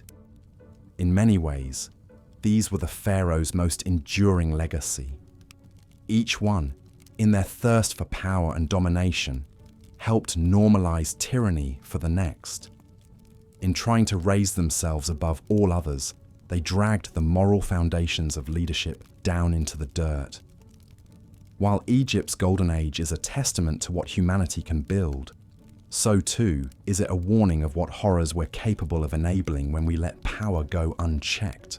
So perhaps the most important lesson we can take from the cruelest pharaohs is not just that power corrupts, but that human nature itself is inherently corruptible. That each of us has the potential for both great good and great evil, should the right circumstances arise. To create a society of justice, we must stay ever vigilant against would-be tyrants, both around us and within ourselves. The moment we start to tolerate or excuse cruelty for personal gain is the moment we risk falling down the same slippery slope as the pharaohs of old. These are heavy thoughts to drift off to sleep to, I know. But there's a strange comfort in looking back across the millennia and seeing the full scope of the human experience, the heights and the depths, the beauty and the ugliness. It puts our own lives in perspective, here in the present. The problems that loom so large in daylight hours can feel smaller, more manageable in the long view of time. And there's a certain peace in remembering that for all the cruelty of the world, the arc of the moral universe is long, but it bends toward justice. Each of us, in our own way, has a part to play in nudging it along. But for now, as your eyelids grow heavy, I invite you to let these distant figures of history fade back into the realm of legend and dreams. You are safe and warm and free from the tyrannies of the ancient world. Let the rhythms of your breath and the beats of your heart carry you into a restful slumber, knowing that the cruelties of the past need not define the kindnesses of tomorrow. Rest well, dear listener, and when you wake, may you greet the day with a heart filled with compassion for yourself and for others. And of course, if you enjoyed your trip back through Egypt's cruelest history, be sure to like this video and subscribe for more long-form looks at the figures and foibles of the ancient world. But for now, good night, sleep tight, and may visions of pyramids dance in your head.